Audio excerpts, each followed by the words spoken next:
ਵਾਹਿਗੁਰੂ ਜੀ ਕਾ ਖਾਲਸਾ, ਵਾਹਿਗੁਰੂ ਜੀ ਕੀ ਫਤਿਹ ਜੀ। ਜਿਵੇਂ ਕਿ ਆਪ ਸਾਰਿਆਂ ਨੂੰ ਪਤਾ ਹੈ, ਅਸੀਂ ਗੂਜਰੀ ਕੀ ਵਾਰ ਦੀ ਵਿਚਾਰ ਕੁਝ ਦਿਨ ਤੋਂ ਸਾਂਝੀ ਕਰ ਰਹੇ ਹਾਂ ਔਰ ਜੀਵਨ ਜੁਗਤ ਸਿੱਖਣ ਦਾ ਯਤਨ ਕਰ ਰਹੇ ਹਾਂ। ਕੱਲ ਤੱਕ ਅਸੀਂ 5 ਪੌੜੀਆਂ ਦੀ ਵਿਚਾਰ ਸਾਂਝੀ ਕਰ ਚੁੱਕੇ ਹਾਂ। ਅੱਜ ਅਸੀਂ 6ਵੀਂ ਪੌੜੀ ਦੀ ਵਿਚਾਰ ਸਾਂਝੀ ਕਰਾਂਗੇ। ਇਸ ਪੌੜੀ ਦੇ ਨਾਲ ਜੋ ਪਹਿਲਾ ਸ਼ਲੋਕ ਹੈ, ਸਾਹਿਬ ਸ੍ਰੀ ਗੁਰੂ ਅਮਰਦਾਸ ਜੀ ਦਾ ਉਚਾਰਨ ਕੀਤਾ ਹੋਇਆ। ਆਦਿ ਸ੍ਰੀ ਗੁਰੂ ਗ੍ਰੰਥ ਸਾਹਿਬ ਜੀ ਦੇ ਪਾਵਨ ਅੰਗ 510 ਤੇ ਅੰਕਿਤ ਹੈ।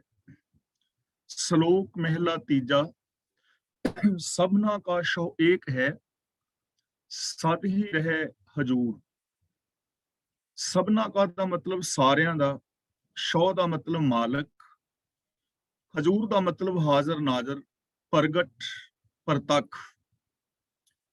ਸਭ ਜੀਵਾਂ ਦਾ ਮਾਲਕ ਇੱਕ ਹੈ ਤੇ ਉਹ ਸਦਾ ਹੀ ਹਾਜ਼ਰ ਨਾਜ਼ਰ ਰਹਿੰਦਾ ਹੈ, ਸਦਾ ਹੀ ਉਹ ਪ੍ਰਤੱਖ ਹੈ, ਕਦੇ ਵੀ ਉਹ ਛਿਪਿਆ ਹੋਇਆ ਨਹੀਂ ਹੈ, ਹਰ ਥਾਂ ਦੇ ਉੱਤੇ ਹਰ ਵਕਤ ਪ੍ਰਗਟ ਹੈ, ਪ੍ਰਤੱਖ ਹੈ। ਲੇਕਿਨ ਸਾਡੇ ਤੋਂ ਦੂਰੀ ਕਿਉਂ ਹੈ? ਸਾਨੂੰ ਨਜ਼ਰੀ ਕਿਉਂ ਨਹੀਂ ਪੈਂਦਾ? ਅਸੀਂ ਉਹਨੂੰ ਅਨੁਭਵ ਕਿਉਂ ਨਹੀਂ ਕਰ ਪਾਉਂਦੇ? ਸਾਡੀ ਦੂਰੀ ਕਿਉਂ ਹੈ?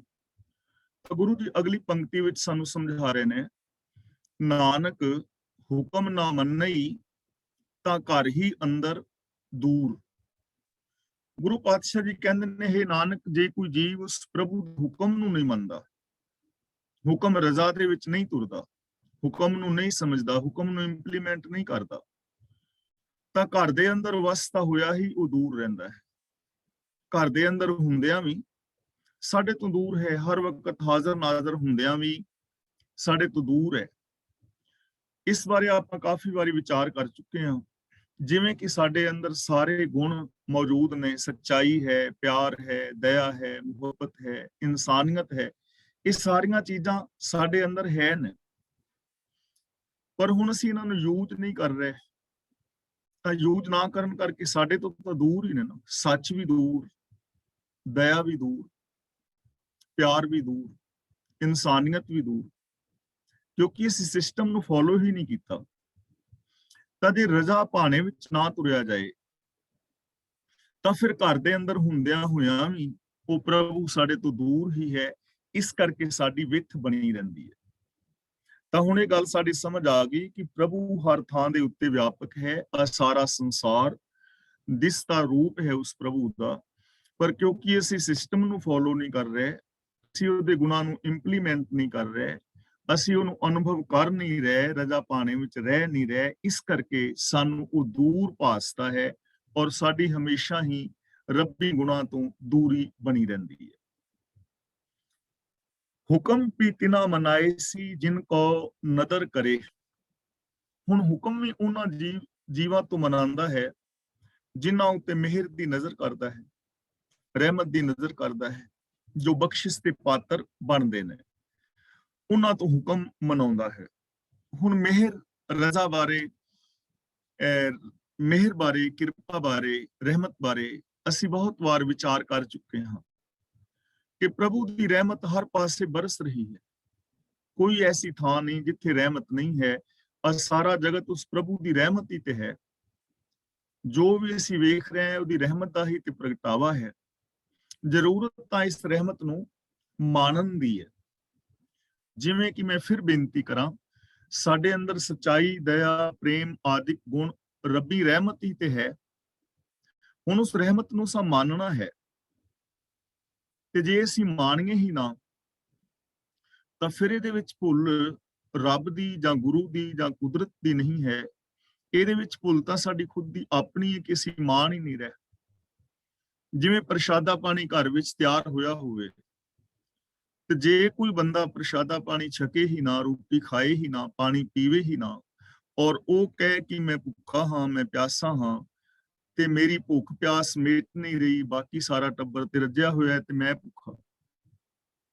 ਹੁਣ ਬਾਕੀ ਟੱਬਰ ਤਾਂ ਰੱਜਿਆ ਹੋਇਆ ਕਿਉਂਕਿ ਉਹਨਾਂ ਨੇ ਖਾ ਲਿਆ ਹੈ ਨਾ, ਰੋਟੀ ਖਾ ਲਈ ਹੈ, ਪਾਣੀ ਪੀ ਲਿਆ ਹੈ, ਤੇ ਤੂੰ ਵੀ ਸੱਜਣਾ ਪੀਤਾ ਨਹੀਂ, ਤੈਨੂੰ ਕਿਹਾ ਵੀ ਹੈ ਪੀ ਲੈ, ਤਿਆਰ ਹੈ ਪ੍ਰਸ਼ਾਦਾ, ਪਾਣੀ ਤਿਆਰ ਹੈ, ਪ੍ਰਸ਼ਾਦਾ ਪਾਣੀ ਤਿਆਰ ਹੈ, ਸਾਰੀ ਹਰ ਸ਼ੈ ਤਿਆਰ ਹੈ, ਹੁਣ ਖਾਣਾ ਤਾਂ ਪਏਗਾ ਨਾ, ਇਸ ਨੂੰ ਮੰਨਣਾ ਤੇ ਪਏਗਾ ਨਾ। ਤੇ ਜੇ ਕੋਈ ਨੂੰ ਮਾਣੇ ਹੀ ਨਾ, ਖਾਏ ਹੀ ਨਾ, ਤਾਂ ਭੁੱਖ ਨਹੀਂ ਮਿਟੇਗੀ। ਇਸੇ ਤਰ੍ਹਾਂ ਸਾਨੂੰ ਸੱਚ ਦਾ, ਦਇਆ ਦਾ, ਪ੍ਰੇਮ ਦਾ ਪਤਾ ਤਾਂ ਹੈ, ਸਾਡੇ ਅੰਦਰ ਵੀ ਹੈ, ਪਰ ਜੇ ਅਸੀਂ ਇਹਨਾਂ ਨੂੰ ਮਾਣਦੇ ਹੀ ਨਹੀਂ ਤਾਂ ਫਿਰ ਅਸੀਂ ਰੱਬ ਦੀ ਰਹਿਮਤ ਤੋਂ ਖੁਦ ਵਾਂਝੇ ਰਹਿ ਰਹੇ ਹਾਂ। ਹੁਕਮ ਮਨ ਸੁਖ ਪਾਇਆ, ਪ੍ਰੇਮ ਸੁਹਾਗਣ ਹੋਏ। ਮਨ ਦਾ ਮਤਲਬ ਮੰਨ ਕੇ, ਸੁਹਾਗਣ ਦਾ ਮਤਲਬ ਸੋ ਭਾਗਣ, ਚੰਗੇ ਭਾਗਾਂ ਵਾਲੀ, ਖੁਸ਼ਕਿਸਮਤ। ਜਿਸਨੇ ਵੀ ਹੁਕਮ ਮੰਨਿਆ ਉਹਨੇ ਹੁਕਮ ਮੰਨ ਕੇ ਸੁਖ ਪਾ ਲਿਆ। ਪ੍ਰੇਮ ਸੁਹਾਗਣ ਹੋਏ, ਉਹ ਜੀਵ ਇਸਤਰੀ ਪ੍ਰੇਮ ਵਾਲੀ ਔਰ ਚੰਗੇ ਭਾਗਾਂ ਵਾਲੀ ਹੋ ਗਈ, ਉਹ ਖੁਸ਼ਕਿਸਮਤ ਹੋ ਗਈ, ਉਹਦੇ ਕਰਮ ਚੰਗੇ ਹੋ ਗਏ, ਉਹਦੇ ਭਾਗ ਚੰਗੇ ਹੋ ਗਏ, ਉਹਨੇ ਸੁਖ ਪਾ ਲਿਆ। ਕਿੰਨੇ? ਹੁਕਮ ਮੰਨ, ਜਿਹਨੇ ਹੁਕਮ ਮੰਨਿਆ, ਹੁਕਮ ਮੰਨ ਕੇ। ਤਾਂ ਇਹਦਾ ਮਤਲਬ ਜੇ ਅਸੀਂ ਰੱਬੀ ਰਜ਼ਾ ਦੇ ਵਿੱਚ ਰਹੀਏ, ਹੁਕਮ ਨੂੰ ਮੰਨੀਏ, ਤਾਂ ਸਾਡੀ ਜ਼ਿੰਦਗੀ ਅੰਦਰ ਵੀ ਸੁਖ ਆ ਸਕਦਾ ਹੈ। ਹੁਕਮ ਦੇ ਅੰਦਰ ਹੀ ਪ੍ਰੇਮ ਵੀ ਸਾਨੂੰ ਮਿਲ ਸਕਦਾ ਹੈ, ਕਿਉਂਕਿ ਸਿਸਟਮ ਹੈ ਨਾ। ਜੇ ਅਸੀਂ ਪ੍ਰੇਮ ਕਰਾਂਗੇ, ਜੇ ਹੁਕਮ ਨੂੰ ਫੋਲੋ ਕਰਾਂਗੇ, ਰਜ਼ਾ ਨੂੰ ਫੋਲੋ ਕਰਾਂਗੇ, ਸਿਸਟਮ ਨੂੰ ਫੋਲੋ ਕਰਾਂਗੇ, ਤਾਂ ਹੀ ਸਾਡੀ ਜ਼ਿੰਦਗੀ ਦੇ ਅੰਦਰ ਪ੍ਰੇਮ ਪੈਦਾ ਹੋਏਗਾ। ਜੇ ਮੈਂ ਹੁਣ ਪ੍ਰੇਮ ਚਾਹੁੰਦਾ ਹਾਂ ਤੁਹਾਡੇ ਤੋਂ, ਤਾਂ ਇਹ ਤਾਂ ਨਹੀਂ ਹੋ ਸਕਦਾ ਕਿ ਮੈਂ ਤੁਹਾਡੇ ਨਾਲ ਈਰਖਾ ਕਰਾਂ, ਵੈਰ ਕਰਾਂ ਤੇ ਤੁਸੀਂ ਮੇਰੇ ਨਾਲ ਪ੍ਰੇਮ ਕਰੋ। ਐਸਾ ਤਾਂ ਨਹੀਂ ਹੋਏਗਾ ਨਾ। ਪ੍ਰੇਮ ਵਾਸਤੇ ਵੀ ਕੋਈ ਨਿਯਮ ਨੇ ਨਾ, ਕਿ ਮੈਂ ਵੀ ਤੁਹਾਡੇ ਨਾਲ ਪਿਆਰ ਕਰਾਂ, ਤੁਹਾਡਾ ਆਦਰ ਕਰਾਂ, ਤੁਹਾਡਾ ਸਹਿਯੋਗ ਕਰਾਂ, ਤਾਂ ਤੁਹਾਡੇ ਕੋਲੋਂ ਵੀ ਮੈਨੂੰ ਪਿਆਰ ਸਤਿਕਾਰ ਮਿਲੇਗਾ। ਇਸ ਲਈ ਜਿਨ੍ਹਾਂ ਨੇ ਹੁਕਮ ਮੰਨਿਆ, ਉਹਨਾਂ ਨੇ ਹੁਕਮ ਮੰਨ ਕੇ ਆਤਮਿਕ ਸੁਖ ਪਾਇਆ, ਉਹਨਾਂ ਨੇ ਪ੍ਰੇਮ ਪਾਇਆ, ਉਹ ਇਨਸਾਨ ਭਾਗਾਂ ਵਾਲੇ ਹੋ ਗਏ। ਮਹਿਲਾ ਤੀਜਾ, ਰਹਿਣ ਸਬਾਈ ਜਲ ਮੁਈ, ਕੰਤ ਨ ਲਾਇਓ ਭਾਉ। ਰਹਿਣ ਦਾ ਮਤਲਬ ਰਾਤ, ਰਹਿਣ ਸਬਾਈ ਦਾ ਮਤਲਬ ਸਾਰੀ ਰਾਤ, ਯਾਨੀ ਸਾਰੀ ਉਮਰ। ਇੱਥੇ ਰਹਿਣ ਸਾਰੀ ਉਮਰ ਨੂੰ ਕਹਿ ਰਹੇ ਨੇ। ਰਹਿਣ ਸਬਾਈ ਸਾਰੀ ਉਮਰ। ਜਲ ਮੁਈ ਦਾ ਮਤਲਬ ਸੜ ਕੇ ਮਰ ਗਈ। ਕੰਤ ਨਾ ਲਾਇਓ ਭਾਉ, ਭਾਉ ਦਾ ਮਤਲਬ ਪਿਆਰ, ਜਿਹਨੇ ਪ੍ਰਭੂ ਦੇ ਨਾਲ ਪ੍ਰੀਤ ਨਾ ਪਾਈ। ਤਾਂ ਜਿਸਨੇ ਪ੍ਰਭੂ ਦੇ ਨਾਲ ਪਿਆਰ ਨਹੀਂ ਕੀਤਾ, ਉਹ ਜੀਵ ਇਸਤਰੀ ਸਾਰੀ ਜ਼ਿੰਦਗੀ ਦੁੱਖਾਂ ਦੇ ਵਿੱਚ ਸੜ ਸੜ ਕੇ ਆਤਮਿਕ ਮੌਤ ਤੇ ਮਰ ਗਈ। ਜਿਹਨੇ ਪ੍ਰਭੂ ਨਾਲ ਪਿਆਰ ਨਹੀਂ ਕੀਤਾ, ਯਾਨੀ ਰੱਬੀ ਗੁਣਾਂ ਦੇ ਨਾਲ ਨਹੀਂ ਪਿਆਰ ਕੀਤਾ, ਸੱਚ ਨਾਲ, ਦਇਆ ਨਾਲ, ਪਿਆਰ ਨਾਲ, ਇਹਨਾਂ ਗੁਣਾਂ ਦਾ ਜੋ ਧਾਰਨੀ ਨਹੀਂ ਹੋਇਆ, ਜੋ ਰੱਬੀ ਰਜ਼ਾ ਪਾਣੇ ਵਿੱਚ ਨਹੀਂ ਤੁਰਿਆ, ਜਿਹਨੇ ਕਿਸੇ ਨਿਯਮ ਨਿਯਮਾਵਲੀ ਨੂੰ ਫੋਲੋ ਨਹੀਂ ਕੀਤਾ, ਉਹ ਸਾਰੀ ਜ਼ਿੰਦਗੀ ਦੁੱਖਾਂ ਦੇ ਅੰਦਰ ਸੜਦਾ ਰਿਹਾ ਔਰ ਆਖਿਰ ਉਹ ਆਤਮਿਕ ਮੌਤ ਤੇ ਵੀ ਮਰ ਗਿਆ। ਜਲ ਮੁਈ ਦਾ ਮਤਲਬ ਸੜ ਸੜ ਕੇ ਮਰ ਗਿਆ, ਵਿਕਾਰਾਂ ਦੇ ਵਿੱਚ ਸੜ ਸੜ ਕੇ ਆਤਮਿਕ ਮੌਤ ਸਹਿੜ ਲਈ। ਖੁਸ਼ੀਆਂ ਖਤਮ ਹੋ ਗਈਆਂ, ਆਤਮਿਕ ਜੀਵਨ ਖਤਮ ਹੋ ਗਿਆ, ਇਨਸਾਨੀਅਤ ਅੰਦਰੋਂ ਮੁੱਕ ਗਈ, ਜ਼ਮੀਰ ਮਰ ਗਈ ਔਰ ਸਾਰੀ ਜ਼ਿੰਦਗੀ ਦੁੱਖਾਂ ਦੇ ਅੰਦਰ ਵੀ ਸੜਦਾ ਰਿਹਾ। ਕੌਣ? ਜਿਸਨੇ ਪ੍ਰਭੂ ਦੇ ਨਾਲ ਪਿਆਰ ਨਹੀਂ ਪਾਇਆ, ਜਿਸਨੇ ਰੱਬੀ ਗੁਣਾਂ ਦੇ ਨਾਲ ਪ੍ਰੀਤ ਨਹੀਂ ਪਾਈ। ਤਾਂ ਜੋ ਵੀ ਇਨਸਾਨ ਰੱਬੀ ਗੁਣਾਂ ਤੋਂ ਵਾਂਝਾ ਰਹੇਗਾ, ਜਿਸ ਦੀ ਗੁਣਾਂ ਦੇ ਨਾਲ ਪ੍ਰੀਤ ਨਹੀਂ ਹੋਏਗੀ, ਵਿਕਾਰਾਂ ਨਾਲ ਜਿਹਦਾ ਪਿਆਰ ਹੋਏਗਾ, ਉਹਦੇ ਜੀਵਨ ਦੇ ਅੰਦਰ ਦੁੱਖ ਆਣਗੇ ਹੀ ਆਣਗੇ। ਉਹਦੇ ਅੰਦਰੋਂ ਇਨਸਾਨੀਅਤ ਖਤਮ ਹੋਏਗੀ ਹੀ ਹੋਏਗੀ, ਉਹਦੀਆਂ ਖੁਸ਼ੀਆਂ ਖਤਮ ਹੋਣਗੀਆਂ ਹੀ ਹੋਣਗੀਆਂ। ਇਹ ਨਿਯਮ ਹੈ। ਇਸ ਲਈ ਜੇ ਅਸੀਂ ਚਾਹੁੰਦੇ ਹਾਂ ਕਿ ਸਾਡੀ ਜ਼ਿੰਦਗੀ ਵਿੱਚੋਂ ਖੁਸ਼ੀਆਂ ਖਤਮ ਨਾ ਹੋਣ, ਅਸੀਂ ਦੁਖੀ ਨਾ ਹੋਈਏ, ਤਾਂ ਉਹਦੇ ਵਾਸਤੇ ਇੱਕ ਹੀ ਨੇਮ ਹੈ ਕਿ ਅਸੀਂ ਰੱਬੀ ਗੁਣਾਂ ਦੇ ਨਾਲ ਪਿਆਰ ਕਰੀਏ, ਗੁਣਾਂ ਦੇ ਧਾਰਨੀ ਹੋਈਏ, ਰੱਬੀ ਰਜ਼ਾ ਦੇ ਵਿੱਚ ਤੁਰੀਏ, ਲਾ ਆਫ ਨੇਚਰ ਨੂੰ ਫੋਲੋ ਕਰੀਏ, ਗੁਰੂ ਸਾਹਿਬ ਜੀ ਦੇ ਦਿੱਤੇ ਹੋਏ ਵੇ ਆਫ ਲਾਈਫ ਨੂੰ ਅਪਣਾਈਏ। ਨਾਨਕ ਸੁਖ ਵਸਨ ਸੁਹਾਗਣੀ, ਜਿਨ ਪਿਆਰਾ ਪੁਰਖ ਹਰ ਰਾਓ। ਇੱਥੇ ਤੁਸੀਂ ਸੁਹਾਗਣੀ ਸ਼ਬਦ ਵੇਖ ਰਹੇ ਹੋ। ਸੱਸੇ ਦੇ ਉੱਤੇ ਹੋੜਾ ਵੀ ਲੱਗਾ ਹੋਇਆ ਹੈ ਔਰ ਸੱਸੇ ਥੱਲੇ ਔਂਕੜ ਵੀ ਲੱਗਾ ਹੋਇਆ ਹੈ। ਸ਼ੁੱਧ ਸ਼ਬਦ ਹੈ ਸੁਹਾਗਣੀ, ਲੇਕਿਨ ਇਹਨੂੰ ਪੜ੍ਹਨਾ ਹੈ ਸੁਹਾਗਣੀ ਊੜਾ ਲਗਾ ਕੇ, ਕਿਉਂਕਿ ਗੁਰੂ ਸਾਹਿਬ ਜੀ ਨੇ ਹੋੜਾ ਲਗਾ ਕੇ ਸ਼ੁੱਧ ਸ਼ਬਦ ਵੀ ਦੱਸਿਆ ਹੈ ਔਰ ਲਗ ਮਾਤਰਾ ਨੂੰ ਪੂਰਿਆ ਕਰਨ ਵਾਸਤੇ ਔਂਕੜ ਸ਼ਬਦ ਲਗਾਇਆ ਗਿਆ ਹੈ। ਸੁਖ ਦੇ ਖੱਖੇ ਨਾਲ ਸਿਹਾਰੀ ਹੈ, ਜਿਸ ਦਾ ਮਤਲਬ ਸੁਖ ਨਾਲ ਜਾਂ ਸੁਖ ਵਿੱਚ।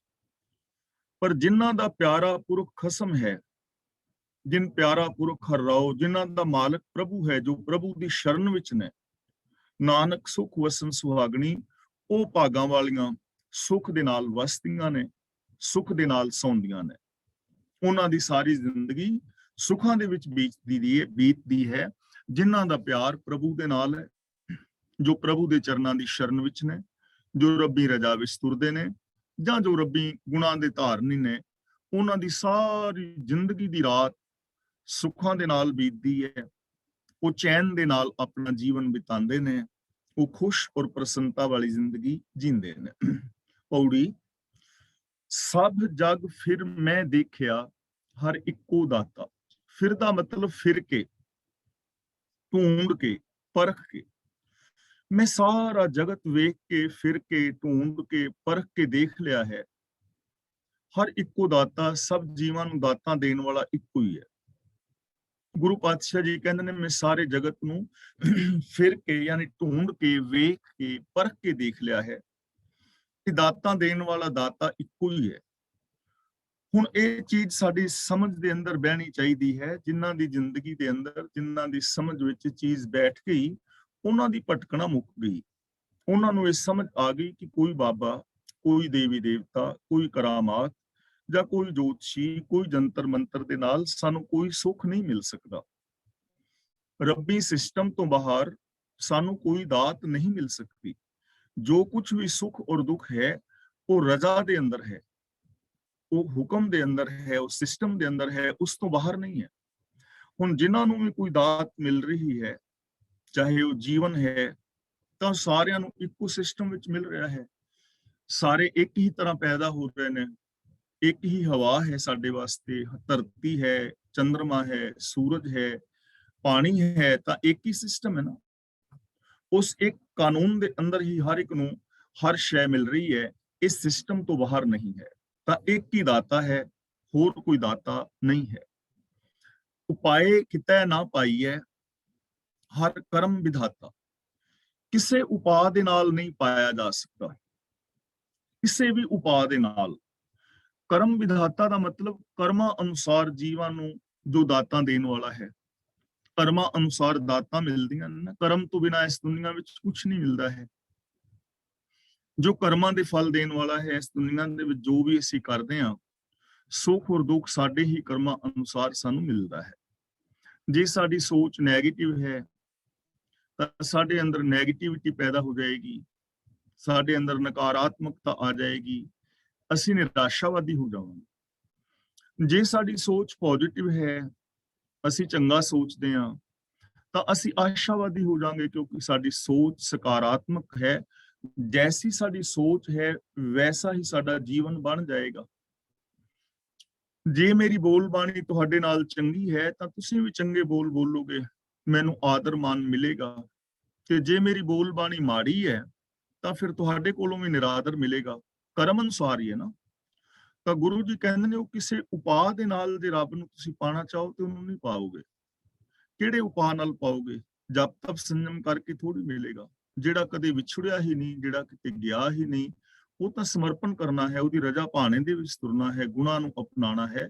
ਤਾਂ ਗੁਰੂ ਪਾਤਸ਼ਾਹ ਜੀ ਕਹਿੰਦੇ ਨੇ, ਉਹ ਕਿਸੇ ਉਪਾਅ ਨਾਲ, ਉਪਾਅ ਦਾ ਮਤਲਬ ਚਤੁਰਾਈਆਂ ਦੇ ਨਾਲ ਉਹ ਸਾਨੂੰ ਨਹੀਂ ਲੱਭਦਾ। ਜੇ ਬੰਦਾ ਚਤੁਰਾਈਆਂ ਕਰੇ, ਅੰਦਰੋਂ ਹੋਰ ਹੋਵੇ, ਬਾਹਰੋਂ ਹੋਰ ਹੋਵੇ, ਤਾਂ ਉਹ ਚਤੁਰਾਈਆਂ ਦੇ ਨਾਲ ਨਹੀਂ ਮਿਲਦਾ, ਜੋ ਕਰਮਾਂ ਅਨੁਸਾਰ ਫਲ ਦੇਣ ਵਾਲਾ ਹੈ। ਕਿਵੇਂ ਸਾਨੂੰ ਮਿਲੇਗਾ ਫਿਰ ਉਹ?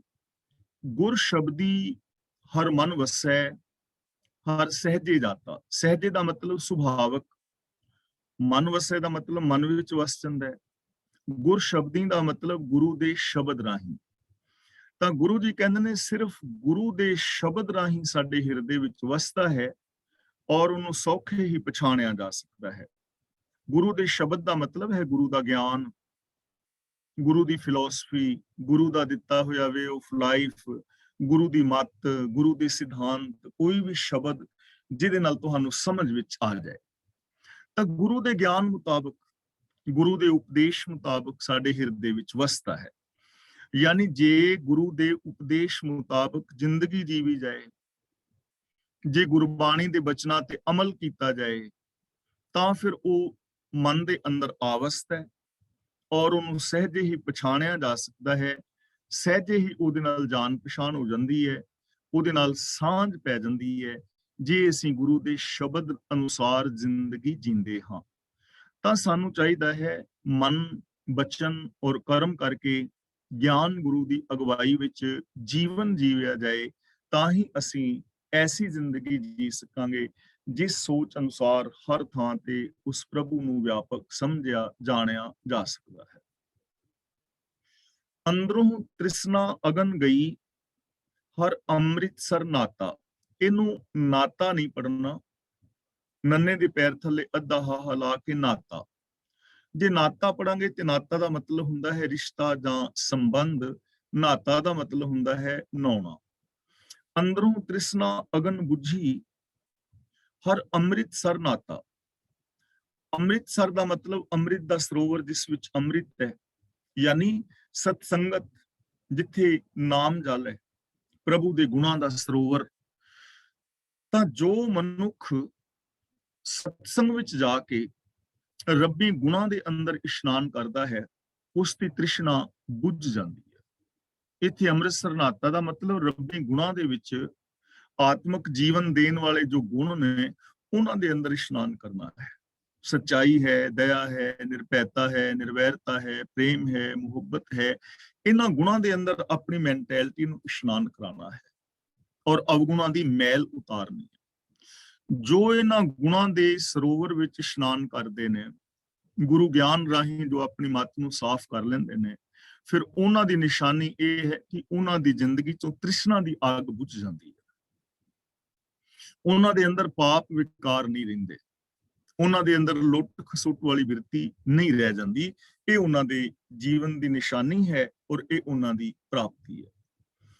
ਵੱਡੀ ਵਡਿਆਈ ਵੱਡੇ ਕੀ, ਗੁਰਮੁਖ ਬੁਲਾਤਾ। ਬੁਲਾਤਾ ਦਾ ਮਤਲਬ ਬੁਲਾਉਂਦਾ ਹੈ, ਆਪਣੀ ਸਿਫਤ ਕਰਾਉਂਦਾ ਹੈ। ਤਾਂ ਇਹ ਉਸ ਵੱਡੇ ਦੀ ਵਡਿਆਈ ਹੈ, ਲੇਕਿਨ ਉਹ ਸਿਫਤ ਸਲਾਹ ਆਪਣੀ ਗੁਰੂ ਦੀ ਰਾਹੀਂ ਕਰਾਂਦਾ ਹੈ। ਯਾਨੀ ਜੋ ਗੁਰੂ ਦੇ ਚਰਨਾਂ ਦੀ ਸ਼ਰਨ ਵਿੱਚ ਆਉਂਦਾ ਹੈ ਨਾ, ਉਹਦੀ ਇਹ ਨਿਸ਼ਾਨੀ ਹੈ ਕਿ ਉਹ ਪ੍ਰਭੂ ਦੀ ਸਿਫਤ ਸਲਾਹ ਕਰਦਾ ਹੈ। ਸਿਫਤ ਸਲਾਹ ਕਰਨ ਦਾ ਮਤਲਬ ਉਹ ਨਿਰੋਲ ਗੁਣਾਂ ਦਾ ਧਾਰਨੀ ਹੈ, ਮਨ ਕਰਕੇ ਵੀ, ਬਚਨਾ ਕਰਕੇ ਵੀ ਔਰ ਕਰਮਾਂ ਕਰਕੇ ਵੀ। ਯਾਨੀ ਉਹ ਗੁਣਾਂ ਨੂੰ ਆਪਣੀ ਜ਼ਿੰਦਗੀ ਵਿੱਚ ਇੰਪਲੀਮੈਂਟ ਕਰਦਾ ਹੈ। ਵੱਡੇ ਦੀ ਵਡਿਆਈ ਵੱਡੀ ਹੈ, ਲੇਕਿਨ ਉਹ ਆਪਣੀ ਸਿਫਤ ਗੁਰੂ ਰਾਹੀਂ ਕਰਾਂਦਾ ਹੈ। ਗੁਰਮੁਖ ਬੁਲਾਤਾ ਦਾ ਮਤਲਬ ਗੁਰੂ ਰਾਹੀਂ ਸਿਫਤ ਕਰਾਂਦਾ ਹੈ, ਯਾਨੀ ਗੁਰੂ ਦੇ ਚਰਨਾਂ ਦੀ ਸ਼ਰਨ ਵਿੱਚ ਜੋ ਆਉਂਦਾ ਹੈ, ਗਿਆਨ ਗੁਰੂ ਦੀ ਅਗਵਾਈ ਵਿੱਚ ਜ਼ਿੰਦਗੀ ਜੀਂਦਾ ਹੈ, ਉਹ ਫਿਰ ਉਸ ਵੱਡੇ ਦੀ ਸਿਫਤ ਸਲਾਹ ਕਰਦਾ ਹੈ, ਉਸ ਵੱਡੇ ਨੂੰ ਸਮਝਦਾ ਹੈ।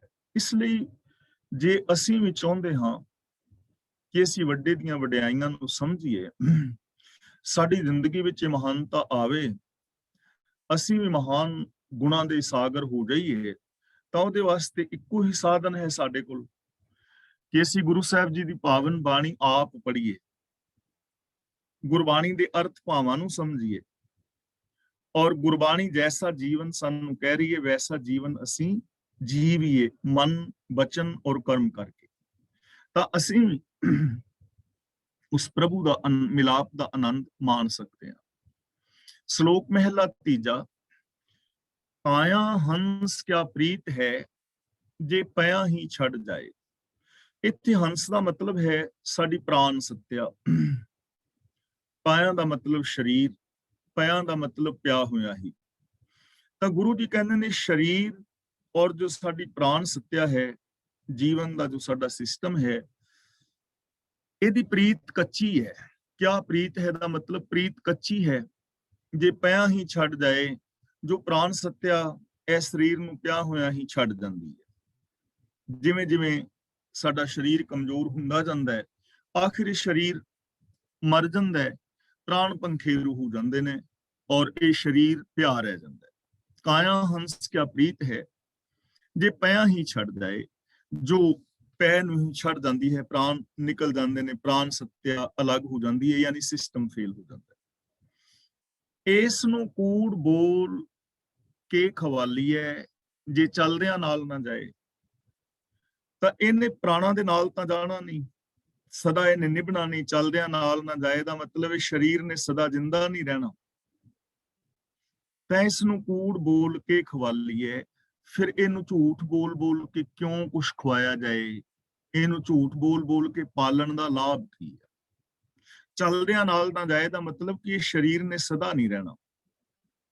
ਹੁਣ ਜਦੋਂ ਸਰੀਰ ਨੇ ਸਦਾ ਨਹੀਂ ਰਹਿਣਾ, ਇੱਕ ਦਿਨ ਮਰ ਹੀ ਜਾਣਾ ਹੈ, ਖਤਮ ਹੀ ਹੋ ਜਾਣਾ ਹੈ, ਤਾਂ ਇੱਥੇ ਕਿਹਾ ਜਾ ਰਿਹਾ ਹੈ ਫਿਰ ਕੂੜ ਬੋਲ ਬੋਲ ਕੇ ਇਹ ਸਰੀਰ ਨੂੰ ਕਿਉਂ ਪਾਲਿਆ ਜਾਏ ਕਿ ਸਰੀਰ ਦੇ ਚੰਦ ਦਿਨ ਦੇ ਜੀਵਨ ਵਾਸਤੇ ਝੂਠ, ਠੱਗੀ, ਫਰੇਬ, ਦੂਜਿਆਂ ਦੀ ਪ੍ਰਾਪਰਟੀ ਹੜਪਣੀ, ਦੂਜਿਆਂ ਤੇ ਜ਼ੁਲਮ ਕਰਨਾ, 2 ਨੰਬਰ ਦੇ ਧੰਦੇ ਕਰਨੇ, ਹੰਕਾਰ ਵਾਲੀ ਜ਼ਿੰਦਗੀ ਜੀਣੀ। ਐਸੀ ਕੂੜ ਵਾਲੀ ਜ਼ਿੰਦਗੀ ਜੀਣ ਦਾ ਕੀ ਲਾਭ? ਜੇ ਤੇ ਸਰੀਰ ਨੇ ਸਦਾ ਰਹਿਣਾ ਹੋਵੇ ਤਾਂ ਫਿਰ ਕੂੜ ਬੋਲ ਬੋਲ ਕੇ ਬੰਦਾ ਚਲੋ ਜਾਇਦਾਦ ਇਕੱਠੀ ਕਰੀ ਜਾਏ ਵੀ ਸਦਾ ਰਹਿਣਾ, ਮੈਂ ਕਿਹੜਾ ਮਰਨਾ ਹੈ। ਗੁਰੂ ਜੀ ਨੇ ਇੱਕ ਹੋਰ ਥਾਂ ਬਚਨ ਕੀਤਾ ਹੈ ਕਿ ਕਿਛ ਖਾਜੈ ਕਿਛ ਤਰ ਜਾਈਏ, ਜੇ ਬਾਹੁਰ ਦੁਨੀਆ ਆਈਏ।